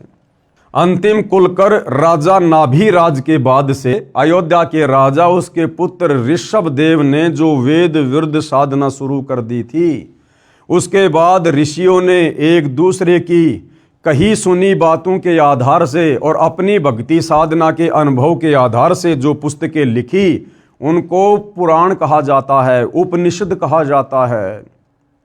और भाइयों और बहनों, जो ज्ञान सतयुग की शुरुआत में समाप्त हो गया था ऋषभ देव के बाद, वेदों वाला ज्ञान, उसके बाद वही वेदों वाला ज्ञान दोबारा से 38 लाख और कुछ वर्षों के बाद द्वापर युग के अंत में गीता के रूप में फिर से सुनाया गया, फिर से बोला गया। तो इतने लंबे समय तक जो ये वेद ज्ञान लुप्त हो गया था, नष्ट हो गया था, और इस दौरान जितने भी साधु संत महात्मा ऋषि हुए हैं उन्होंने जो भी भक्ति करी, जो भी अपने अनुभव की पुस्तकें लिखी, वो सब वेद विरुद्ध थी, और उन्हीं को हमने पुराणों का नाम दिया है, उपनिषदों का नाम दिया है। तो भाइयों और बहनों, उन पुराणों में यानी 18 पुराणों में और उपनिषदों में और उन ऋषि महर्षियों के अनुभव की पुस्तकों में पूर्ण मुक्ति का मार्ग नहीं है, शास्त्र अनुकूल साधना का ज्ञान नहीं है। सतयुग के 1,00,000 वर्ष के बाद से जो शास्त्र विधि त्याग कर मनमाना आचरण ऋषियों ने किया वह अनुभव पुराणों में भरा हुआ है। इसलिए गीता ज्ञान देने वाले ने कहा है, इसलिए गीता का ज्ञान देने वाले काल ब्रह्म ने गीता अध्याय 4 श्लोक नंबर 1 और 2 में कहा है कि यह यथार्थ वेद ज्ञान लुप्त प्राय हो गया। इससे यह सिद्ध हुआ कि सतयुग के शुरू से 1,00,000 वर्ष बाद से गीता ज्ञान देने तक वेद ज्ञान लुप्त था, और शास्त्र विरुद्ध साधना व कर्म कांड जो ऋषि करते करवाते थे वह पुराणों तथा उपनिषदों में भरा हुआ है। वह है हट करके कठोर तप करना, तीर्थों का भ्रमण करना, क्योंकि वो साधु संत महात्मा ऋषि वेदों के विरुद्ध यही कार्य किया करते थे। मठों में जाना, तीर्थों पे जाना, तपस्या करना, व्रत रखना, और हमने मान लिया कि इन साधु संत महात्मा ऋषियों को तो वेदों का ज्ञान होगा, ये बड़ी अच्छी संस्कृत बोलते हैं, तपस्या करते रहते हैं, जबकि उनकी सारी की सारी साधना मन कल्पित थी, शास्त्रों के विरुद्ध थी, वेदों के विरुद्ध थी, और उन्होंने अपना वो सारा का सारा अनुभव, वो आदि अधूरी साधना, मनमाना आचरण उन्होंने पुराणों के रूप में लिख कर छोड़ दिया आप और हमारी दुर्गति के लिए। वह पुराणों तथा उपनिषदों में भरा हुआ है। वह है हट करके कठोर तप करना, तीर्थों का भ्रमण, पितृ पूजा, भूत पूजा, कर्म कांड, देवताओं की पूजा, मूर्ति पूजा, शिवलिंग की पूजा, व्रत करना, श्राद्ध करना, पिंडदान करना तथा पर भी नहाना आदि आदि जो गीता में नहीं कहा है, अपितु गीता जी ने तो मना किया है। अब देखो क्या कह रहे हैं गुरुदेव भगवान कि भाई बड़े आश्चर्य की बात है कि गीता का ज्ञान पढ़कर भी पहले वाला अज्ञान घसीटा जा रहा है। यानी वर्तमान के हमारे धर्म गुरु, धारा प्रवाह, संस्कृत बोलने वाले आचार्य शंकराचार्य गीता जी को भी पढ़ रहे हैं और गीता जी भक्ति और भगवान के विषय में क्या बता रही है, और उसके बावजूद भी ये हमारे धर्म गुरु उसी मनमाने आचरण को खुद भी कर रहे हैं और आम समाज से भी करवा रहे हैं। तो भाई और बहनों, हमारे धर्म गुरुओं को शास्त्र अनुकूल साधना का बिल्कुल भी ज्ञान नहीं था और ना वर्तमान में है। अगर होता और पूरा समाज यदि शास्त्रों के अनुसार, गीता के अनुसार भक्ति साधना कर रहा होता, तो सतगुरु रामपाल जी कहते हैं कि बच्चों, फिर मैंने अपने सिर में दर्द करने की आवश्यकता नहीं थी। आश्चर्य है कि गीता का ज्ञान पढ़कर भी पहले वाला अज्ञान घसीटा जा रहा है। फिर गीता व वेदों को किस लिए पढ़ते हो भाई? अरे जब तुमने गीता और वेदों के विपरीत साधना करनी है, उल्टी साधना करनी है, फिर क्यों गीता और वेदों को सामने रख के दुनिया को भ्रमित करते हो? क्यों फिर रोजाना गीता का पाठ करते हो, ये कथाएं करते हो? पढ़ते हैं श्रीमद् भगवद गीता और भक्ति कर्म गीता यानी वेदों के विपरीत कर रहे हैं। गीता का ज्ञान प्राप्त होने के पश्चात तो पुराणों तथा उपनिषदों में बताई शास्त्र विधि विरुद्ध साधना त्यागनी चाहिए। अब कोई व्यक्ति हाथ में मानचित्र की पुस्तक लेके चल रहा है और मानचित्र कह रहा कि भैया अभी तू जयपुर में है, तेरे को जाना दिल्ली, दिल्ली के लिए ये रास्ता है। अब हाथ में तो उसने वो मानचित्र वाली पुस्तक ले रखी है, मानचित्र को खोल भी रखा है जिसमें जयपुर से दिल्ली का रास्ता बता रखा है, और जा रहा है वो व्यक्ति उस पुस्तक को हाथ में लेकर बंबई की तरफ विपरीत दिशा में। तो क्या फायदा फिर वो पुस्तक हाथ में लेने का, मानचित्र देखने का, जब तू उल्टी दिशा में जा रहा है। तो ये हमारे वर्तमान के जितने साधु संत महात्मा और ये पहले वाले जितने भी बड़े बड़े ऋषि मुनि, ये नाम तो लिया करते थे कि मैं वेदों के अनुसार कथा कर रहा हूँ, गीता जी के अनुसार कर रहा हूँ, लेकिन ज्ञान सारा का सारा मनमाना, उनके विपरीत, उनके विरुद्ध। तो क्या फायदा फिर उन गीता और वेदों का हवाला देने का? पढ़ते हैं श्रीमद् भगवद गीता और भक्ति कर्म गीता यानी वेदों के विपरीत करते हैं। गीता का ज्ञान प्राप्त होने के पश्चात तो यानी ये गीता जी का ज्ञान प्राप्त होने और समझ में आने के बाद तो हमने वो पुराणों वाली, उपनिषदों वाली वो घटिया साधना जिसका गीता और हमारे वेदों से कोई मिलान ही मेल नहीं खाता, हमने उस पुराणों वाली साधना को छोड़ना चाहिए था गीता जी का ज्ञान होने के बाद तो। लेकिन हम तो उन्हीं साधनाओं को घसीटे जा रहे हैं। गीता का ज्ञान प्राप्त होने के पश्चात तो पुराणों तथा उपनिषदों में बताई शास्त्र विधि विरुद्ध साधना त्यागनी चाहिए थी, सो नहीं त्यागी। यानी आज भी हमारे धर्मगुरु उसी आदि अधूरी साधना को घसीटे फिर रहे हैं। इससे यह स्वयं सिद्ध है कि हिंदू समाज हिंदू शास्त्रों में बताई साधना त्याग कर ऋषियों के अनुभव का अनुसरण करते हैं, जो गीता अध्याय 16 श्लोक 23 में व्यर्थ कहा है, शास्त्र विधि को त्याग के मनमाना आचरण कहा गया है। अब अगला सवाल नंबर 8 किसी ने प्रश्न किया गुरुदेव से कि आपने रुचि ऋषि वाले प्रसंग में यह कहा है कि रुचि वेद पढ़ता था, उसके चारों पूर्वज ऋषि थे, वे भी वेद पढ़ते थे। आप ये भी कहते हो कि उनको वेद ज्ञान नहीं था, जो वेद पढ़ते हैं उसे वेद ज्ञान न हो, बात जची नहीं। सवालकर्ता क्या कह रहा है कि आपने कुछ समय पहले जो रुचि ऋषि की कथा सुनाई थी कि एक रुचि ऋषि नाम का साधक था, उसने वेदों को पढ़ा, उसको ज्ञान हो गया कि भैया अपनी आत्मा का कल्याण करवाना चाहिए, मनुष्य जन्म केवल शास्त्र विधि अनुसार साधना करके अपनी आत्मा का कल्याण करवाने के लिए मिलता है। तो उसने ना कोई शादी करवाई, ना फालतू के कोई आडंबर पाखंड किए, और वो वेदों के अनुसार अपनी साधना कर रहा था अपनी झोपड़ी डाल के। कुछ समय बाद में उसके पूर्वज जो वेद विरुद्ध साधना करने के चलते भूत बने हुए थे, पितर बने हुए थे, वो चारों उसको रुचि को दिखाई दिए आकाश में और कहा कि बेटा हमारे श्राद्ध निकालो, तुम शादी करवाओ, ये तुम क्या कर रहे हो, हम बहुत दुखी हो रहे हैं। तो उस रुचि ने कहा कि हे मेरे पूर्वजों, ये श्राद्ध निकालना, ये पाखंड पूजा करना, ये पितरों की पूजा करना, ये तो वेद विरुद्ध ज्ञान है, ये तो मूर्खों की साधना कहा गया है वेदों में। तो उसके जो पूर्वज थे वो भी पहले ऋषि थे, ब्राह्मण थे, पंडित थे, उन्होंने भी वेद पढ़े थे। तो उन्होंने कहा कि हाँ बेटा, बात तो तू बिल्कुल सही कह रहा कि श्राद्ध निकालना, ये पिंड दान करना, पितरों की पूजा करना, ये तो मूर्खों का कर्म है। तो यहां पर सवालकर्ता ये कह रहा है कि आप कह रहे हो कि वो रुचि ऋषि के जो पूर्वज थे, जो मरने के बाद में भूत बन गए, प्रेत बन गए, वो पंडित थे, विद्वान थे, वो वेदों को पढ़ते थे, तो भला वेदों को पढ़ने वाला व्यक्ति वेदों के विपरीत साधना कैसे कर सकता है? अरे जैसे वर्तमान में हमारे धर्म गुरु, संस्कृत के प्रकांड ज्ञाता, कथावाचक अपने सामने रखते हैं गीता जी, वेद, सुधा सागर, भागवत और सारा का सारा ज्ञान और मंत्र दे रहे हैं गीता, वेद और भागवत के विपरीत। तो इसी प्रकार से रुचि ऋषि के पूर्वज थे, वो पढ़ते थे वेद, लेकिन वेदों को ना समझ पाने के कारण उन्होंने मनमाना आचरण किया। क्योंकि भाइयों और बहनों, ये वेद खाली मार्केट से 100-200 रुपए में लाकर घर पर बैठकर पढ़ने से समझ में नहीं आते। जिस प्रकार एक बच्चा, चाहे उसका पिता कितना बड़ा विद्वान है, उस बच्चे को घर पर कितनी अच्छी अच्छी पुस्तकें लाकर दे दे, लेकिन जब तक वो बच्चा स्कूल नहीं जाएगा, गुरु बनाकर उस ज्ञान को ग्रहण नहीं करेगा, ना वो बच्चा अच्छे से ज्ञान ग्रहण कर सकता और ना वो बच्चा नौकरी लग सकता।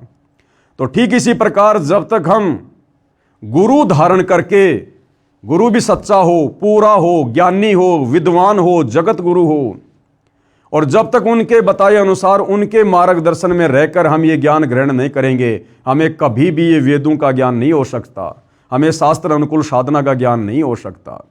इसलिए परमात्मा कहते हैं, वेद पढ़े पर भेद न जाने, ये बाँचे पुराण 18, और जड़ को अंधे पान खवावें, ये भूल गए सृजनहारा। ये लोग वेद तो पढ़ा करते थे, संस्कृत भाषा का तो ज्ञान था, लेकिन संस्कृत भाषा में वेदों के और गीता के श्लोक वास्तव में अध्यात्म के विषय में कह क्या रहे? वो सांकेतिक था, कोड वर्ड में था। उसको भाई तत्वदर्शी संत की शरण में आए बिना नहीं जाना जा सकता, नहीं समझा जा सकता, आप चाहे संस्कृत के कितने बड़े विद्वान क्यों ना हो। तो उत्तर दिया गुरुदेव भगवान ने, दास ने यह कहा है कि ऋषिजन वेद पढ़ते थे, परंतु उनको वेदों का ज्ञान नहीं था, वे वेदों को ठीक से समझे नहीं।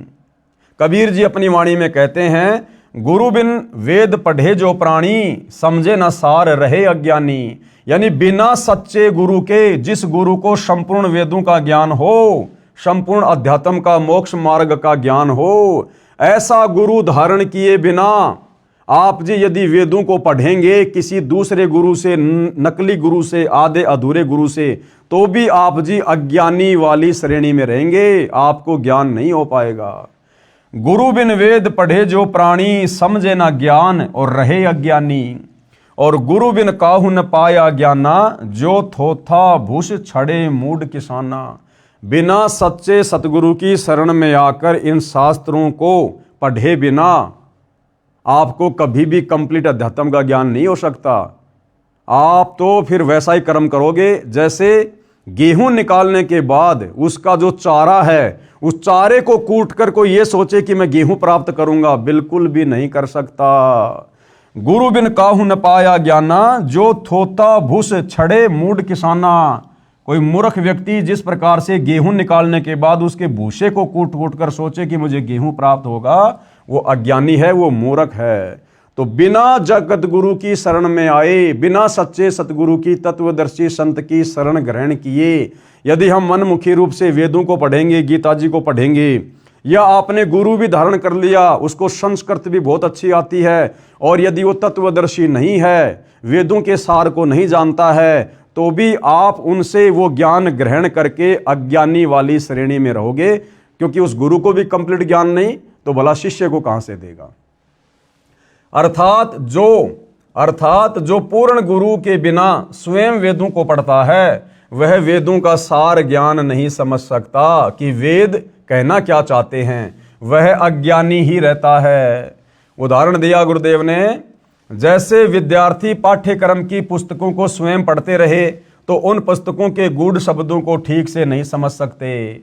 यदि ऋषियों को पूर्ण गुरु मिला होता तो वे शास्त्र विरुद्ध साधना नहीं करते। जैसे उनके द्वारा बताया गया ज्ञान पुराणों तथा उपनिषदों में लिखा है। गुरु के बिना ग्रंथ यानी वेद पढ़ना तो ऐसा है जैसे कोई किसान थोथे भूस को कूट रहा हो जिसमें कणक प्राप्त नहीं हो सकती। तो क्या कह रहे हैं गुरुदेव कि वर्तमान तक ऋषिजन शास्त्र विरुद्ध साधना करके अपना जीवन नष्ट कर गए। यानी गुरुदेव के कहने का मतलब है कि शुरुआत में जब सतयुग 1,00,000 वर्ष बीत गया था राजा नाभिराज के बाद, उसके बाद उसके बेटे ऋषभदेव ने वेद विरुद्ध साधना शुरू कर दी थी। तो उस समय से लेकर और वर्तमान में सन 1994 से उसी वेदों वाली साधना को दोबारा से सतगुरु रामपाल जी ने जीवंत किया है। तो सतयुग में 1,00,000 वर्ष के बाद से लेकर और वर्तमान कलयुग में सन 1994 से बीच का जितना भी समय है, इस समय में जितने भी बड़े बड़े साधु संत महात्मा ऋषि अवतार पीर पैगंबर कुतुब गोश ओलिया हुए हैं, ये सारे के सारे वेदों के विरुद्ध साधना करते थे, मनमाना आचरण किया करते थे। किसी को भी सत ज्ञान नहीं था अध्यात्म का, भक्ति का। और इस बीच में जितने भी लोगों ने ये वेद विरुद्ध साधना की है, वो चाहे विष्णु जी हो, चाहे विष्णु जी के अवतार हो, चाहे गोरखनाथ हो, चाहे मच्छंद्रनाथ हो, चाहे रामचंद्र जी के गुरु वशिष्ठ जी और श्री कृष्ण जी के गुरु दुर्वासा जी रहे हों, चाहे विश्वामित्र जी रहे हों, चाहे मार्कंडे जी रहे हों, चाहे स्वयं वेद व्यास जी रहे हों, इन सभी ऋषियों ने ये वेद विरुद्ध साधना करके अपने जीवन को नष्ट किया है। और जिस प्रकार से मारीची वाली आत्मा अनेक शरीर धारण करके कष्ट उठाती रही, उसी प्रकार ये सारे पुरुष और महापुरुष गधे कुत्ते सुअर, कभी नरक कभी स्वर्ग, कभी कहीं, इस प्रकार से अपना कर्म फल वर्तमान तक भोग रहे हैं। और यदि इन तमाम प्रकार के कर्म फलों से पीछा छुड़वाना है, इन कर्म बंधनों से छुटकारा प्राप्त करना है, तो एकमात्र असली बंदी छोड़, यानी जो काल के द्वारा लगाए गए कर्म बंधनों से छुड़वा दे, उस बंदी छोड़ सतगुरु रामपाल जी की शरण में आकर ही शांति प्राप्त की जा सकती है। तो भाइयों और बहनों, इतने लंबे समय से सतयुग से लेकर सन 1994 तक ये जितने भी बड़े बड़े साधु संत महात्मा ऋषि, जिनकी हम फोटोएं देखा करते थे पुस्तकों में, बैठे रहते थे, बिल्कुल साधना करते हुए दिखाई देते थे, आज उनकी महिमा बोल रही थी। ये सारे के सारे गधे कुत्ते सुअर की योनि में जाने वाली भक्ति साधना कर रहे थे और आम समाज से करवा रहे थे। वर्तमान तक ऋषिजन शास्त्र विरुद्ध साधना करके अपना जीवन नष्ट कर गए। उनका अनुसरण वर्तमान तक चल रहा है और वर्तमान का समाज उन्हीं का अनुसरण कर रहा है। जैसी भक्ति साधना उन्होंने की, उसी को हम लोग फॉलो कर रहे हैं। रुचि ऋषि ने वेद ज्ञान ठीक से समझा नहीं था। यदि समझा होता तो पितरों की बात को मानकर अपना जीवन नष्ट नहीं करता। उसके पितरों ने भी वेद पढ़े थे पर समझे नहीं थे, इसलिए ऋषियों ने भी वेद ज्ञान समझा नहीं था। पूरा हिंदू समाज उसी पुराणों वाले अज्ञान के अनुसार भक्ति करके अनमोल मनुष्य जीवन नष्ट कर रहा है। गुरुदेव के कहने का मतलब, भाई वर्तमान में पूरा का पूरा हिंदू समाज, पूरा का पूरा विश्व का मानव समाज वही वेद विरुद्ध साधना कर रहा है, जो वेद विरुद्ध साधना ऋषभदेव के समय से ये साधु संत महात्मा ऋषिजन पीर पैगंबर करते हुए आ रहे हैं। और जिस प्रकार से उन्होंने वेद विरुद्ध साधना करके अपने अनमोल मनुष्य जीवन को नष्ट किया है, वैसे ही वर्तमान का मानव समाज भी अपने अनमोल मानव जीवन को नष्ट कर रहा है और अंत में नरक की तैयारी कर रहा है, प्रेत भूत और पितर बनने की तैयारी कर रहा है और 84 लाख योनियों में मारीची वाले जीव की तरह गधा कुत्ता सुअर बनकर असहनीय कष्ट उठाने की तैयारी कर रहा है। गीता पढ़कर तो अज्ञान छोड़ देना चाहिए था, वह भी नहीं छोड़ा। क्यों? क्योंकि हमारे धर्मगुरुओं को गीता का ज्ञान समझ में नहीं आया। हिंदुओं को अपने शास्त्रों का ठीक से ज्ञान नहीं है। भाई जब हमारे धर्मगुरुओं को नहीं है तो हमने तो धर्मगुरुओं को फॉलो किया है ना, फिर भला हमें कैसे समझ में आते। प्रश्न 9, आप कैसी बात कर रहे हो? कह रहे हो कि ऋषिजन पंडित जन ब्राह्मण गण वेद पढ़ते थे और समझे नहीं, बिना सिर पैर की बात है। क्या प्रमाण है आपके पास में? भाई प्रमाण मिलेंगे, सारे के सारे प्रमाण मिलेंगे। इस पवित्र पुस्तक हिंदू साहिबान नहीं समझे गीता वेद पुराण को पढ़कर जो जो शंकाएं आपके मन में उठ सकती हैं, वो सारी शंकाएं गुरुदेव भगवान ने साथ साथ में प्रश्नोत्तरी के माध्यम से लिखी हैं।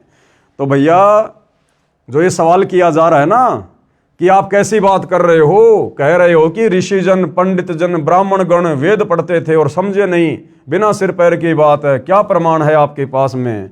तो प्रमाण भी आप जीव को दिखाए जाएंगे। उत्तर, ये प्रमाण देखिएगा।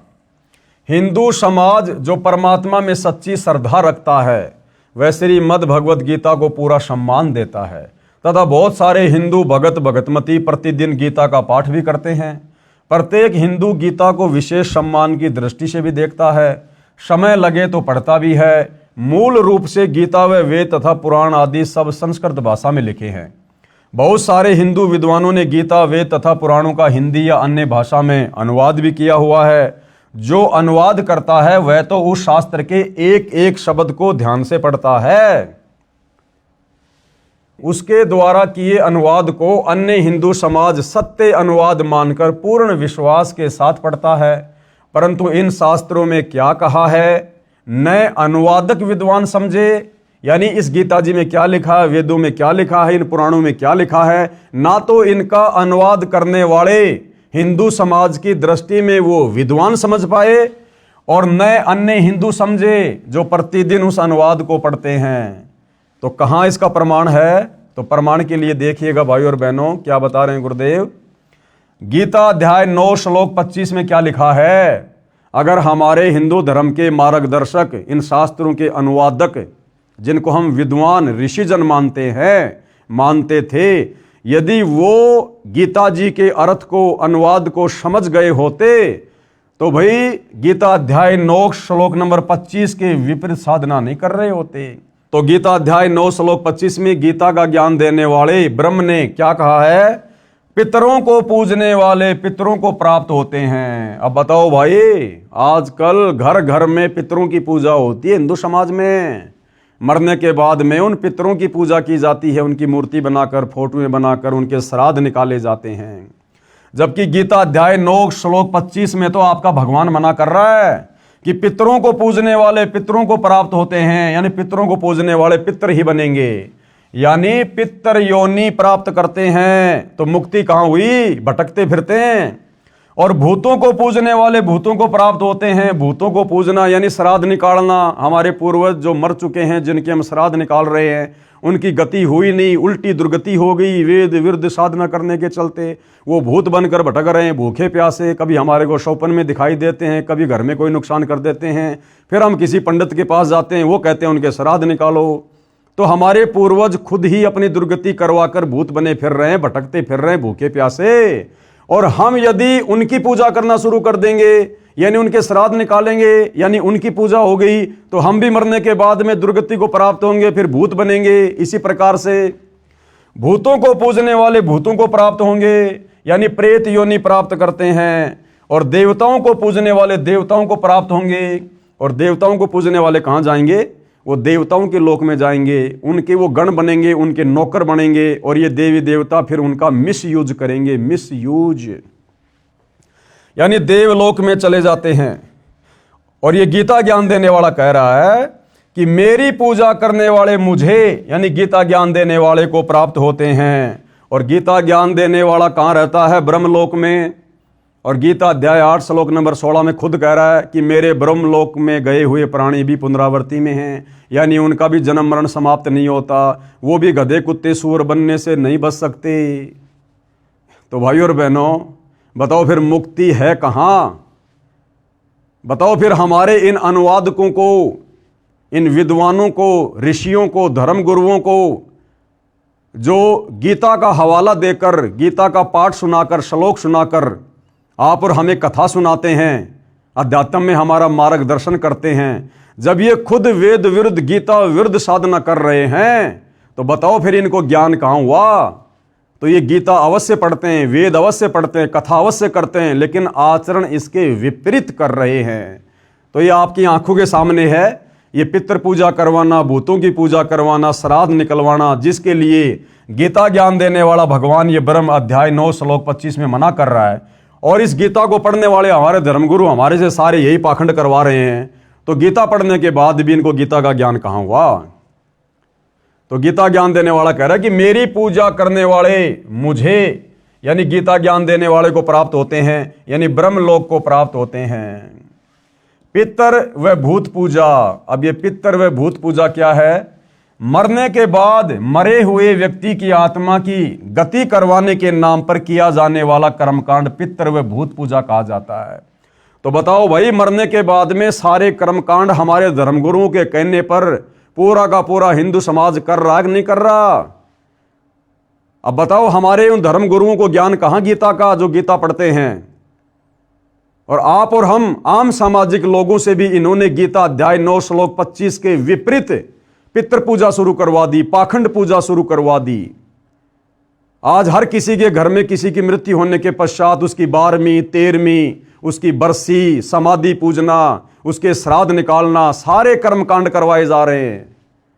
तो बताओ, हमारे धर्मगुरु हमें गीता अध्याय 9 श्लोक 25 के विपरीत साधना करवा रहे हैं। तो अंत में हमारी क्या दुर्गति होगी? वही जो हमारे पूर्वजों की उन्होंने दुर्गति करवा दी, वेद और गीता विरुद्ध साधना पर लगाकर। तो ये पितृ पूजा और भूत पूजा क्या है? मृत्यु के पश्चात मृतक की आत्मा की गति करवाने के नाम पर किया जाने वाला कर्मकांड पितृ व भूत पूजा कहा जाता है। जैसे चिता से अस्थियां उठाकर गंगा आदि दरिया में पंडित के द्वारा पूजा करवाकर जल प्रवाह करना, भूत पूजा।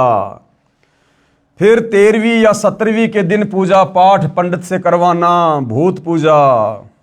फिर वर्षी मनाते हैं, यानी जिस दिन मृत्यु हुई थी 1 वर्ष पश्चात उस तिथि को कर्मकांड पूजा करवाना, भूत पूजा।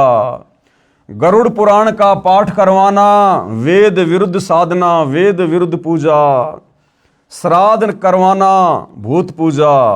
पिंड दान करवाना आदि आदि पितृ व भूत पूजा है, जिनको करना वेद में अविद्या बताया है। आपने रुचि ऋषि की कथा में सुना, जब उसके पूर्वज उसको बहका रहे थे तो रुचि ने कहा कि ये श्राद्ध निकालना, पितृ पूजा करना, हे पूर्वजों, इसको तो वेदों में अविद्या कहा है, मूर्खों की पूजा कहा है। तो उसके पूर्वज बोले कि बात तो तेरी सही है, ये पितृ पूजा करना, श्राद्ध निकालना, ये वेदों में मूर्खों का कार्य कहा है।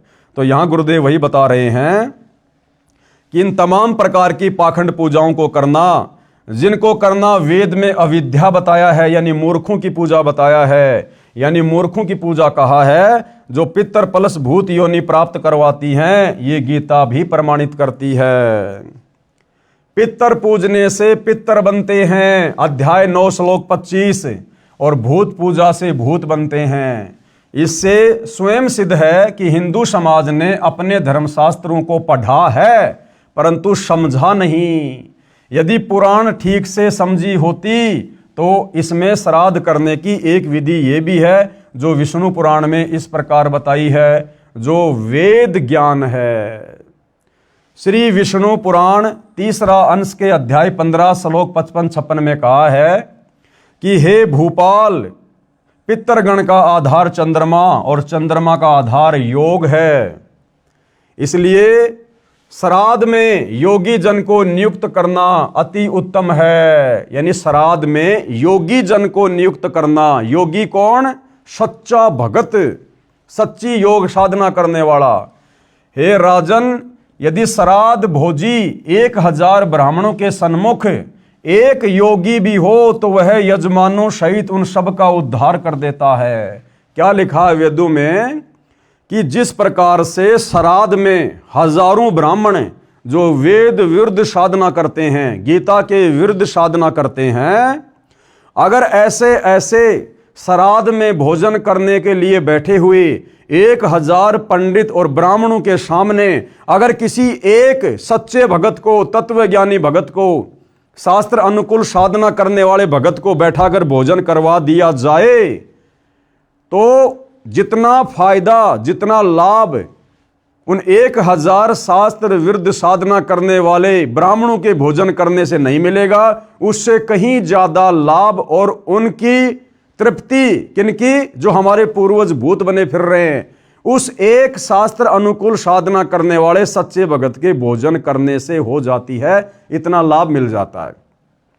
इसलिए भाइयों और बहनों, सतगुरु रामपाल जी अपने पंथ में अपने भक्तों को जो उनसे उपदेश प्राप्त कर लेते हैं उनको मना करते हैं कि अब हमने श्राद्ध वगैरह नहीं निकालने, अब हमने ये पितृ पूजा नहीं करनी, पाखंड पूजा नहीं करनी, क्योंकि हमारे पूर्वज तो जाने अनजाने में शास्त्र विरुद्ध साधना करके भूत बन गए, वो पितर बन गए, जिनके हम पहले श्राद्ध निकाला करते थे, बरसी मनाया करते थे, 13 माही 6 माही मनाया करते थे और पंडितों को बुलाकर कर्मकांड करवाया करते थे। लेकिन अब हम वर्तमान के, यानी जो वो भूत प्रेत बन चुके हमारे पूर्वज, हम वर्तमान के उनके वंशज शास्त्र अनुकूल सत भक्ति सच्चे सतगुरु तत्वदर्शी संत से लेकर शुरू कर चुके हैं। तो अब हमने किसी पंडित को बुलाकर, किसी ब्राह्मण को बुलाकर वो पाखंड पूजा नहीं करवानी, क्योंकि अब हम खुद सच्ची भक्ति पर लग गए और हमारे भोजन करने से हमारे उन पूर्वजों का ऑटोमेटिक उद्धार होगा। हमारे सत भक्ति करने से परमपिता परमात्मा हमारे पूर्वजों की आत्मा को भी शांति देंगे, उनको भी मनुष्य जन्म देंगे। और सतगुरु रामपाल जी परमेश्वर जी ने यहां तक सत्य कहा है कि जिस दिन कोई भगत उनसे उपदेश लेकर सच्ची शास्त्र अनुकूल साधना करना शुरू कर देता है, उस भगत की पिछली 7 पीढ़ियों को मनुष्य जन्म मिलता है। यानी जैसे मैं पवन दास, आज से पहले मेरे तमाम पूर्वज वेद विरुद्ध साधना कर रहे थे, जिनके हम श्राद्ध निकाला करते थे, जो कि भूत बने हुए थे, पितर बने हुए थे, सभी के बने हुए हैं। तो अब वर्तमान में मुझे सतगुरु रामपाल जी की सत्य शरण प्राप्त हो गई है, तो अब मैंने वो पाखंड करने की आवश्यकता नहीं है। अब मेरे द्वारा इस परिवार में सत भक्ति शुरू करने के बाद मेरी जो पिछली 7 पीढ़ियां हैं, मेरे पिताजी, मेरे दादाजी, मेरी दादी जी, उसके पिताजी, उसके दादा, उसके पिताजी, उसके दादा, इस प्रकार से मेरी 7 पीढ़ियां जो शरीर छोड़ चुकी हैं, जो कहीं कहीं किन्हीं किन्हीं योनियों में भटक रहे हैं, कोई पशु योनि में है, कोई पक्षी योनि में है, कोई भूत बना हुआ है, कोई पितर बना हुआ है, मेरे द्वारा जो सतभक्ति अब शुरू हो चुकी है, इस सतभक्ति के करने से मेरी पिछली 7 पीढ़ियों को भी परमात्मा उन योनियों से निकालकर मनुष्य जन्म देगा, मनुष्य जन्म, और उन्हें इसी सतभक्ति पर लगाएगा। इतना बड़ा फायदा इस सतभक्ति का, बिना श्राद्ध, बिना पिंडदान, बिना 13 माही, बिना 6 माही, बिना बरसी, बिना किसी कर्म कांड के मेरी 7 पीढ़ी पहले वाले पूर्वजों का भी उद्धार इस सतभक्ति से होगा। और फिर गुरुदेव ने बताया कि पिछली तो 7 पीढ़ियां, और भक्ति बीज होवे जो हंसा, वाके तारू 71 वंशा। अध्यात्म में 71 कहते हैं, 108 पीढ़ी। और कह रहे हैं यदि आपने सच्ची भक्ति आजीवन करके सफलता प्राप्त कर ली, तो आपकी आगे आने वाली 108 पीढ़ियों का उद्धार होगा। आने वाली 108 पीढ़ियां भी वही भक्ति करेंगी और उनका भी इसी प्रकार से उद्धार होगा, मोक्ष होगा। तो भला अब हम सतगुरु रामपाल जी के भक्तों ने ये पाखंड पूजा क्यों करनी, क्यों श्राद्ध निकालने, क्यों हमने कर्म कांड करने?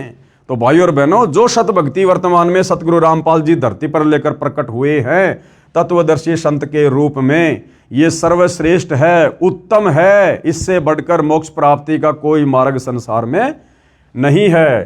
तो यहां ये समझना चाह रहे हैं गुरुदेव कि हे राजन, जो कि वेदों में भी लिखा हुआ है, यानी वेद इस श्राद्ध पूजा को मना करते हैं, कर्मकांड को पूजा करते हैं, और कह रहे हैं कि अगर एक योगी को, एक सच्चे भगत को भोजन करवा दिया जाए तो 1000 ब्राह्मण जो वेदों के विरुद्ध साधना करते हैं, उनसे कहीं ज्यादा फल उस एक सच्चे भगत को भोजन करवाने से मिलेगा। लेकिन इसका मतलब ये नहीं है भाई और बहनों कि कहीं किसी के घर में श्राद्ध हो रहे हो और उस आदमी को पता हो कि फला फला व्यक्ति संत रामपाल जी का भगत है, चलो मैं उसको ले आता हूं श्राद्ध में भोजन करवाने के लिए, तो हम लोगों ने नहीं जाना। हमने अपने घर में रोजाना जैसे हम खाना खा रहे हैं, उस खाना खाने के चलते हमारे पूर्वजों का इस प्रकार से उद्धार ऑटोमेटिक हो रहा है। हमने भोजन खाने के लिए श्राद्ध में कहीं और नहीं जाना, अन्यथा हमारी मर्यादा टूटेगी, हम भी फिर उसी पाखंड साधना में आ जाएंगे। मनमाने आचरण के अंतर्गत फिर हमारी साधना हो जाएगी। हे राजन, यदि श्राद्ध भोजी 1000 ब्राह्मणों के सामने एक योगी भी हो तो वह यजमानों सहित उन सब का उद्धार कर देता है। विचार करने की बात है कि पुराण का यह ज्ञान सत्य है, ये वेद ज्ञान है जो सूक्ष्म वेद से लिया गया है, जिसे स्वयं सच्चिदानंद घन ब्रह्म यानी सत्य पुरुष स्वयं अपने मुख से वाणी बोलकर बताता है। उस तत्व ज्ञान को पढ़ने से भांति भांति के भ्रमित ज्ञान से हटकर मानव की बुद्धि कर्म कांड त्याग कर परमात्मा में निश्चल होकर स्थिर हो जाती है। ऐसा साधक यानी भगत, योगी यानी सच्चा शास्त्र अनुकूल ज्ञान के अनुसार साधना करने वाला साधक कहा जाता है। तो भाई वो सच्चे योगी वर्तमान में धरती पर केवल सतगुरु रामपाल जी के भगत हैं, और सतगुरु रामपाल जी की भी केवल वही भगत जो सतगुरु रामपाल जी की प्रत्येक मर्यादाओं में, उनके नियमों में, उनके वचन में, उनकी शिक्षाओं का अनुसरण करते हुए भक्ति करते हैं। ऐसा नहीं है कि नाम ले लिया संत रामपाल जी का, गले में लॉकेट पहन लिया, हाथ में रक्षा सूत्र डाल लिया और नियम कोई निभा नहीं रहा, तो वो संत रामपाल जी से उपदेशी होने के बाद भी उनका सच्चा योगी, सच्चा साधक, सच्चा भगत नहीं है। अब योगी की क्या पहचान बताई है? योगी यानी सच्चे भगत की गीता अध्याय 2 श्लोक 53 में कहा है, यानी गीता ज्ञान देने वाले ब्रह्म ने गीता अध्याय 2 श्लोक नंबर 53 में अर्जुन को कहा है कि हे भारत, भांति भांति के वचनों को सुनने से विचलित हुई तेरी बुद्धि जब परमात्मा में निश्चल होकर स्थिर हो जाएगी तब तू योग को प्राप्त होगा। यानी भांति भांति के वचनों को सुनकर, यानी दुनिया भर का ज्ञान और अज्ञान सुनकर उसका निष्कर्ष निकालकर जब तेरी ये बुद्धि उस सच्ची भक्ति पर स्थिर हो जाएगी, तू दृढ़ हो जाएगा कि सच्चे सतगुरु रामपाल जी के अलावा धरती पर किसी के पास ये सतज्ञान नहीं है, पूर्ण मोक्ष और मुक्ति का मार्ग नहीं है। जब तू सारे शास्त्रों को देखकर, इन प्रमाणों को देखकर, सत्संगों को सुनकर और वर्तमान में चल रही कर्म कांड पाखंड वाली पूजा को देखकर और आंखों से सदग्रंथों में उस वेद विरुद्ध साधना को ना करने वाले प्रमाण देखकर जब तेरी आत्मा स्थिर हो जाएगी, तू दृढ़ हो जाएगा कि धरती पर सतगुरु रामपाल जी के अलावा दूसरा भक्ति मार्ग कहीं कोई नहीं है, और तू दृढ़ होकर भक्ति करेगा। कहते हैं वो क्या है? गीता अध्याय 2 श्लोक नंबर 53 के अनुसार वास्तव में वह योगी है। हे भारत, भांति भांति के वचनों को सुनने से विचलित हुई तेरी बुद्धि जब परमात्मा में निश्चल होकर स्थिर हो जाएगी तब तू योग को प्राप्त होगा। जैसे हम लोग अपने पूर्वजों को देखकर पहले वही साधना किया करते थे वेद विरुद्ध। राम नवमी आई तो रामचंद्र जी की पूजा, कृष्ण जन्माष्टमी आई तो श्री कृष्ण जी की पूजा, बीच बीच में हनुमान भैरव भूत की पूजा, चौराहे पर जाकर ठेकरी फोड़ देना, अन्य किसी पेड़ पौधों की पूजा, तुलसी की पूजा, बेल पत्तर की पूजा, या फिर रामायण को पढ़ना, महाभारत को पढ़ना, उसके अनुसार भक्ति करना, अन्य देवी देवताओं की पूजा, पैदल यात्रा करना, कावड़ लेके आना। तो कहते हैं जो साधना हम करते आ रहे थे वेद विरुद्ध, उस भांति भांति की साधना से हमारा दिमाग जो विचलित हो चुका है, कहते हैं उससे निष्कर्ष निकालकर सच्चे सतगुरु के सत्संग सुनने के बाद इन तमाम प्रकार की साधनाओं से निष्कर्ष निकालकर कि सच्ची साधना क्या है। और जब तेरा दिमाग, तेरी बुद्धि, जब भांति भांति के वचनों को सुनने से विचलित हुई तेरी बुद्धि, क्योंकि रामायण का पाठ करने वाला कहेगा कि राम से बड़ा कोई नहीं है, विष्णु का पाठ करने वाला कहेगा कि विष्णु भगवान से बढ़कर कोई भगवान नहीं है, शिव पुराण की कथा करने वाला शंकर से ऊपर कोई भगवान नहीं बताता, फिर कोई कहता कि हनुमान से बड़ा कोई भगवान नहीं है, हनुमान की पूजा करोगे तो श्री रामचंद्र जी वाला लाभ मिल जाएगा, कोई क्या क्या कहा करता था। तो ये तरह तरह के भांति भांति के वचन सुनकर जब तेरी बुद्धि परमात्मा में निश्चल होकर स्थिर हो जाएगी, और वो स्थिर कब होगी? सच्चे सतगुरु के सत्संग सुनकर, ये प्रमाण देखकर जो इस पुस्तक में दिखाए जा रहे हैं, तब तो तू योग को प्राप्त होगा, यानी तू योगी बनेगा, तब तो तू भगत बनेगा। जब तेरी बुद्धि स्थिर हो जाएगी कि हाँ मैंने कौन सी भक्ति करनी है, जब तू ये दृढ़ हो जाएगा तब तो केवल तू भगत बनेगा, भक्ति तो उसके बाद शुरू होगी। तब तू योग को प्राप्त होगा, यानी योगी बनेगा, भगत बनेगा। अब भावार्थ क्या बता रहे हैं गुरुदेव? तत्व ज्ञान सुनने के बाद भगत या भगतमती का अन्य लोक वेद से मन हट जाता है। जैसे हम सतगुरु रामपाल जी के भक्तों का हट गया, सत भक्ति को शुरू करके सतगुरु रामपाल जी के प्रमाणित सत्संग सुन के, और अब इस पुस्तक को पढ़ने के बाद आप हिंदू समाज के भाई बहनों का मन उस आदि अधूरी वेद शास्त्र विरुद्ध साधना से हट जाएगा। तत्व ज्ञान सुनने के पश्चात भगत भगतमती का अन्य लोक वेद से मन हट जाता है। लोक वेद यानी सुनी सुनाई बातें, सुनी सुनाई साधना, केवल तत्व ज्ञान अनुसार साधना करता है। उस समय भगत की बुद्धि एक परम अक्षर ब्रह्म यानी पूर्ण ब्रह्म परमात्मा में स्थिर हो जाती है, यानी एक परमात्मा में। तब वह योग को प्राप्त होता है, अर्थात वह योगी बनता है, भगत बनता है। यानी शास्त्र अनुकूल भक्ति करने से वह योगी हो जाता है, सच्ची साधना करने वाला भगत बन जाता है। मैं कौन? सतगुरु रामपाल जी शास्त्रोक्त साधना करता तथा अनुयायियों से करवाता हूं। हम सब योगी हैं, यानी सच्चे भगत हैं, सच्चे साधक हैं। एक परम अक्षर ब्रह्म यानी सत्य पुरुष को इष्ट मानकर शास्त्रोक्त भक्ति निश्चल मन से करते हैं। हम आश्रमों में पाठ का आयोजन करते हैं, सब अनुयायी दान करते हैं, उनका भोजन बनाया जाता है। परम अक्षर ब्रह्म को यज्ञों में प्रतिष्ठित करते हैं, उनको भोग लगाते हैं, उसे सब योगी यानी भगत तथा भगतमती खाते हैं। दानकर्ता का तथा सारे परिवार का तथा पितरों का उद्धार हो जाता है तथा मोक्ष भी मिलता है। हम श्राद्ध रूप में भोजन नहीं बनाते, हम प्रसाद रूप में भोजन बनाते हैं और परम अक्षर ब्रह्म को भोग लगाते हैं। उसके बाद वो भोजन वो प्रसाद बन जाता है और इस प्रकार बिना श्राद्ध निकाले, बिना पितृ पूजा किए, बिना किसी प्रकार के कर्म कांड के हम भी त्रिपत और हमारे पूर्वज जो भूत बने हुए थे वो भी त्रिपत। इसके विषय में क्या कहा गया है? कबीर एक के साधे सब सदे, यानी एक सच्चे परमात्मा की साधना करने से नीचे के सारी देवी देवताओं की साधना ऑटोमेटिक सफल हो जाती है। कबीर एक के साधे सब सदे और सब साधे सब जाए और माली सींचे मूल को फले फूले अघाए। जिस प्रकार यदि आपने आम का पौधा लगाकर आम प्राप्त करना है तो आपने विधिवत उस आम की सिंचाई करनी पड़ेगी, देखभाल करनी पड़ेगी। आपने आम के पौधे की जड़ में खाद और पानी डालना पड़ेगा। जड़ में खाद और पानी डालने से पूरा पौधा परिपक्व होगा, फलीभूत होगा। और यदि कोई नादान उसकी जड़ में पानी ना डाल के उसके पत्तों पर पानी छिड़कता रहे, उसकी टहनियों पर पानी छिड़कता रहे, वो पौधा कभी भी परिपक्व नहीं होगा। तो इसी प्रकार अध्यात्म की मूल, अध्यात्म की जड़ कबीर परमात्मा है, परम अक्षर ब्रह्म है, सत्य पुरुष है। उस एक को इष्ट मानकर साधना करने से ये भक्ति रूपी पौधा यानी ये सब कुछ हमारा सर्व सिद्ध हो जाएगा। और यदि हमने उस भक्ति रूपी पेड़ परम अक्षर ब्रह्म की जड़ को ना पूजकर, यानी उस एक परमात्मा को इष्ट मानकर ना पूजकर, यदि हमने उसके पत्ते, उसकी टहनियां, उसकी शाखाएं, ब्रह्मा विष्णु महेश, ये काल ब्रह्म, यदि देवी देवताओं को पूजते रहे, पाखंड पूजा करते रहे, तो हमारा सब कुछ नष्ट हो जाएगा।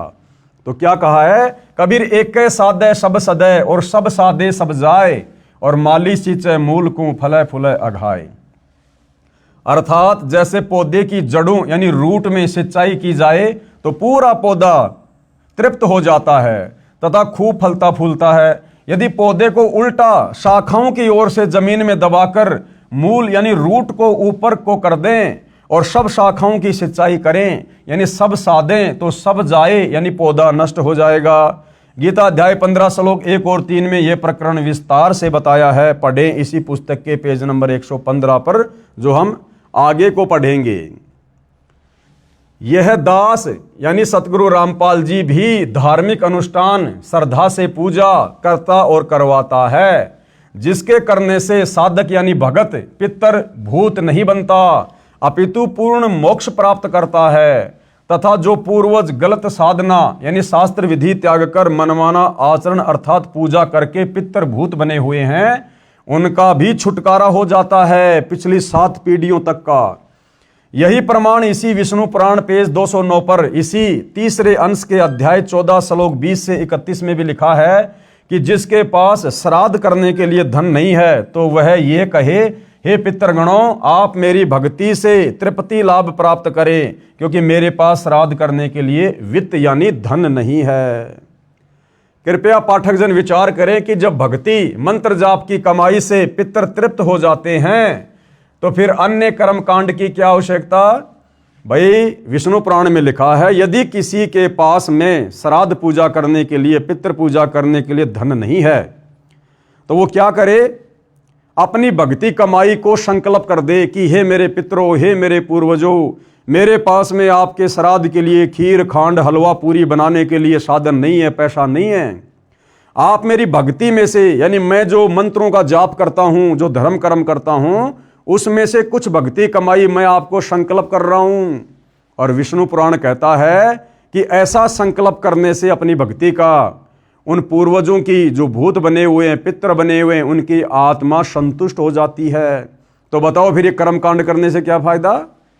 इन पंडितों को बुलाकर कर्मकांड करवाना, हलवा खीर खांड पूरी बनाकर उसका सत्यानाश करवाना, भगवान का दोषी बनना, वेद विरुद्ध साधना करके भगवान का दोषी बनना, बताओ फिर इसका क्या फायदा? जब उस व्यक्ति की भक्ति कमाई संकल्प करने से, उसके मंत्रों के जाप की कमाई से उसके पूर्वजों की आत्मा तृप्त हो रही है, तो फिर कर्म कांड करने से क्या फायदा? कृपया पाठक जन विचार करें कि जब भक्ति यानी मंत्र जाप की कमाई से पितर तृप्त हो जाते हैं, तो फिर अन्य कर्म कांड की क्या आवश्यकता है? ये श्राद्ध निकालने की क्या आवश्यकता? बरसोदी 6 माही, ये पितृ पूजा, ये सब करने से क्या फायदा? ये सब परपंच ज्ञानहीन गुरु लोगों ने अपने उदर पोषण के लिए यानी पेट भरने के लिए किया है। अब बताओ, विष्णु पुराण में ये सारी बातें लिखी हुई है और यही हमारे धर्मगुरु उसी विष्णु पुराण को पढ़कर हमारे से श्राद्ध निकलवा रहे हैं। जबकि इन धर्मगुरुओं ने अगर विष्णु पुराण को भी समझा होता तो ये श्राद्ध नहीं निकलवाते, इस प्रकार से अपनी भक्ति कमाई को संकल्प करवा देते। कोई कर्मकांड पाखंड करने की जरूरत नहीं थी, लेकिन इनको तो अपना पेट भरने के लिए खीर खांड हलवा चाहिए, इसलिए इन्होंने आम समाज को धोखे में रखा हुआ है। क्योंकि गीता अध्याय 4 श्लोक 33 में भी लिखा है कि द्रव्य यानी धन द्वारा किया यज्ञ, धार्मिक अनुष्ठान से ज्ञान यज्ञ यानी तत्व ज्ञान सुन समझकर की गई साधना श्रेष्ठ है। एक और विशेष विचारणीय विषय है कि विष्णु पुराण में पितृ व देव पूजने का आदेश एक ऋषि का है तथा वेदों व गीता जी में पितरों व देवताओं की पूजा का निषेध है। यानी विष्णु पुराण में पितरों को पूजने का जिस प्रकार से ये संकल्प वाली विधि लिखी हुई है ना, गुरुदेव कह रहे हैं ये वेदों का ज्ञान नहीं है, ये गीता का ज्ञान नहीं है, ये इन ऋषियों ने अपनी तरफ से उन पुराणों में इस प्रकार का ज्ञान वेद विरुद्ध लिखा हुआ है। एक और विशेष विचारणीय विषय है कि विष्णु पुराण में पितृ व देव पूजने का आदेश एक ऋषि का है तथा वेदों व गीता जी में पितरों व देवताओं की पूजा का निषेध है यानी मना किया हुआ है। जो आदेश ब्रह्म यानी काल रूपी ब्रह्म भगवान का है, यदि पुराणों के अनुसार साधना करते हैं तो प्रभु के आदेश की अवहेलना होती है, जिस कारण से साधक यानी भगत दंड का भागी बनता है। तो साधना हमने केवल वेदों के अनुसार ही करनी चाहिए, तत्वदर्शी संत के अनुसार ही करनी चाहिए। हम पितर व भूत पूजा नहीं करते। कौन? सतगुरु रामपाल जी के फॉलोवर। हम शास्त्रोक्त साधना करते हैं, शास्त्रों के अनुसार साधना करते हैं, जो गीता अध्याय 3 श्लोक 10 व 15 तक वर्णित है। हम सूक्ष्म वेद का पाठ करते हैं, उसमें 5 यज्ञ होती है। अब भाइयों और बहनों, वो सूक्ष्म वेद का पाठ क्या है जो सतगुरु रामपाल जी सन 1994 से कर रहे हैं, अपने शिष्यों से करवा रहे हैं। और उस पाठ के अंतर्गत, उस भक्ति साधना के अंतर्गत 5 यज्ञ कौन कौन सी हैं, जो यज्ञ जब से नाम उपदेश करते हैं उसी दिन से सतगुरु रामपाल जी के भगत अपने अपने घरों पर रोजाना करते हैं, प्रतिदिन करते हैं। जिस पाठ के करने से, जिन यज्ञों के करने से हमारी भक्ति सफल होती है और अंत में हम पूर्ण गति को प्राप्त होते हैं। इन सब बातों के ऊपर विशेष तौर से हम अगले एपिसोड में जानकारी प्राप्त करेंगे, इस पवित्र पुस्तक हिंदू साहिबान नहीं समझे गीता वेद पुराण में।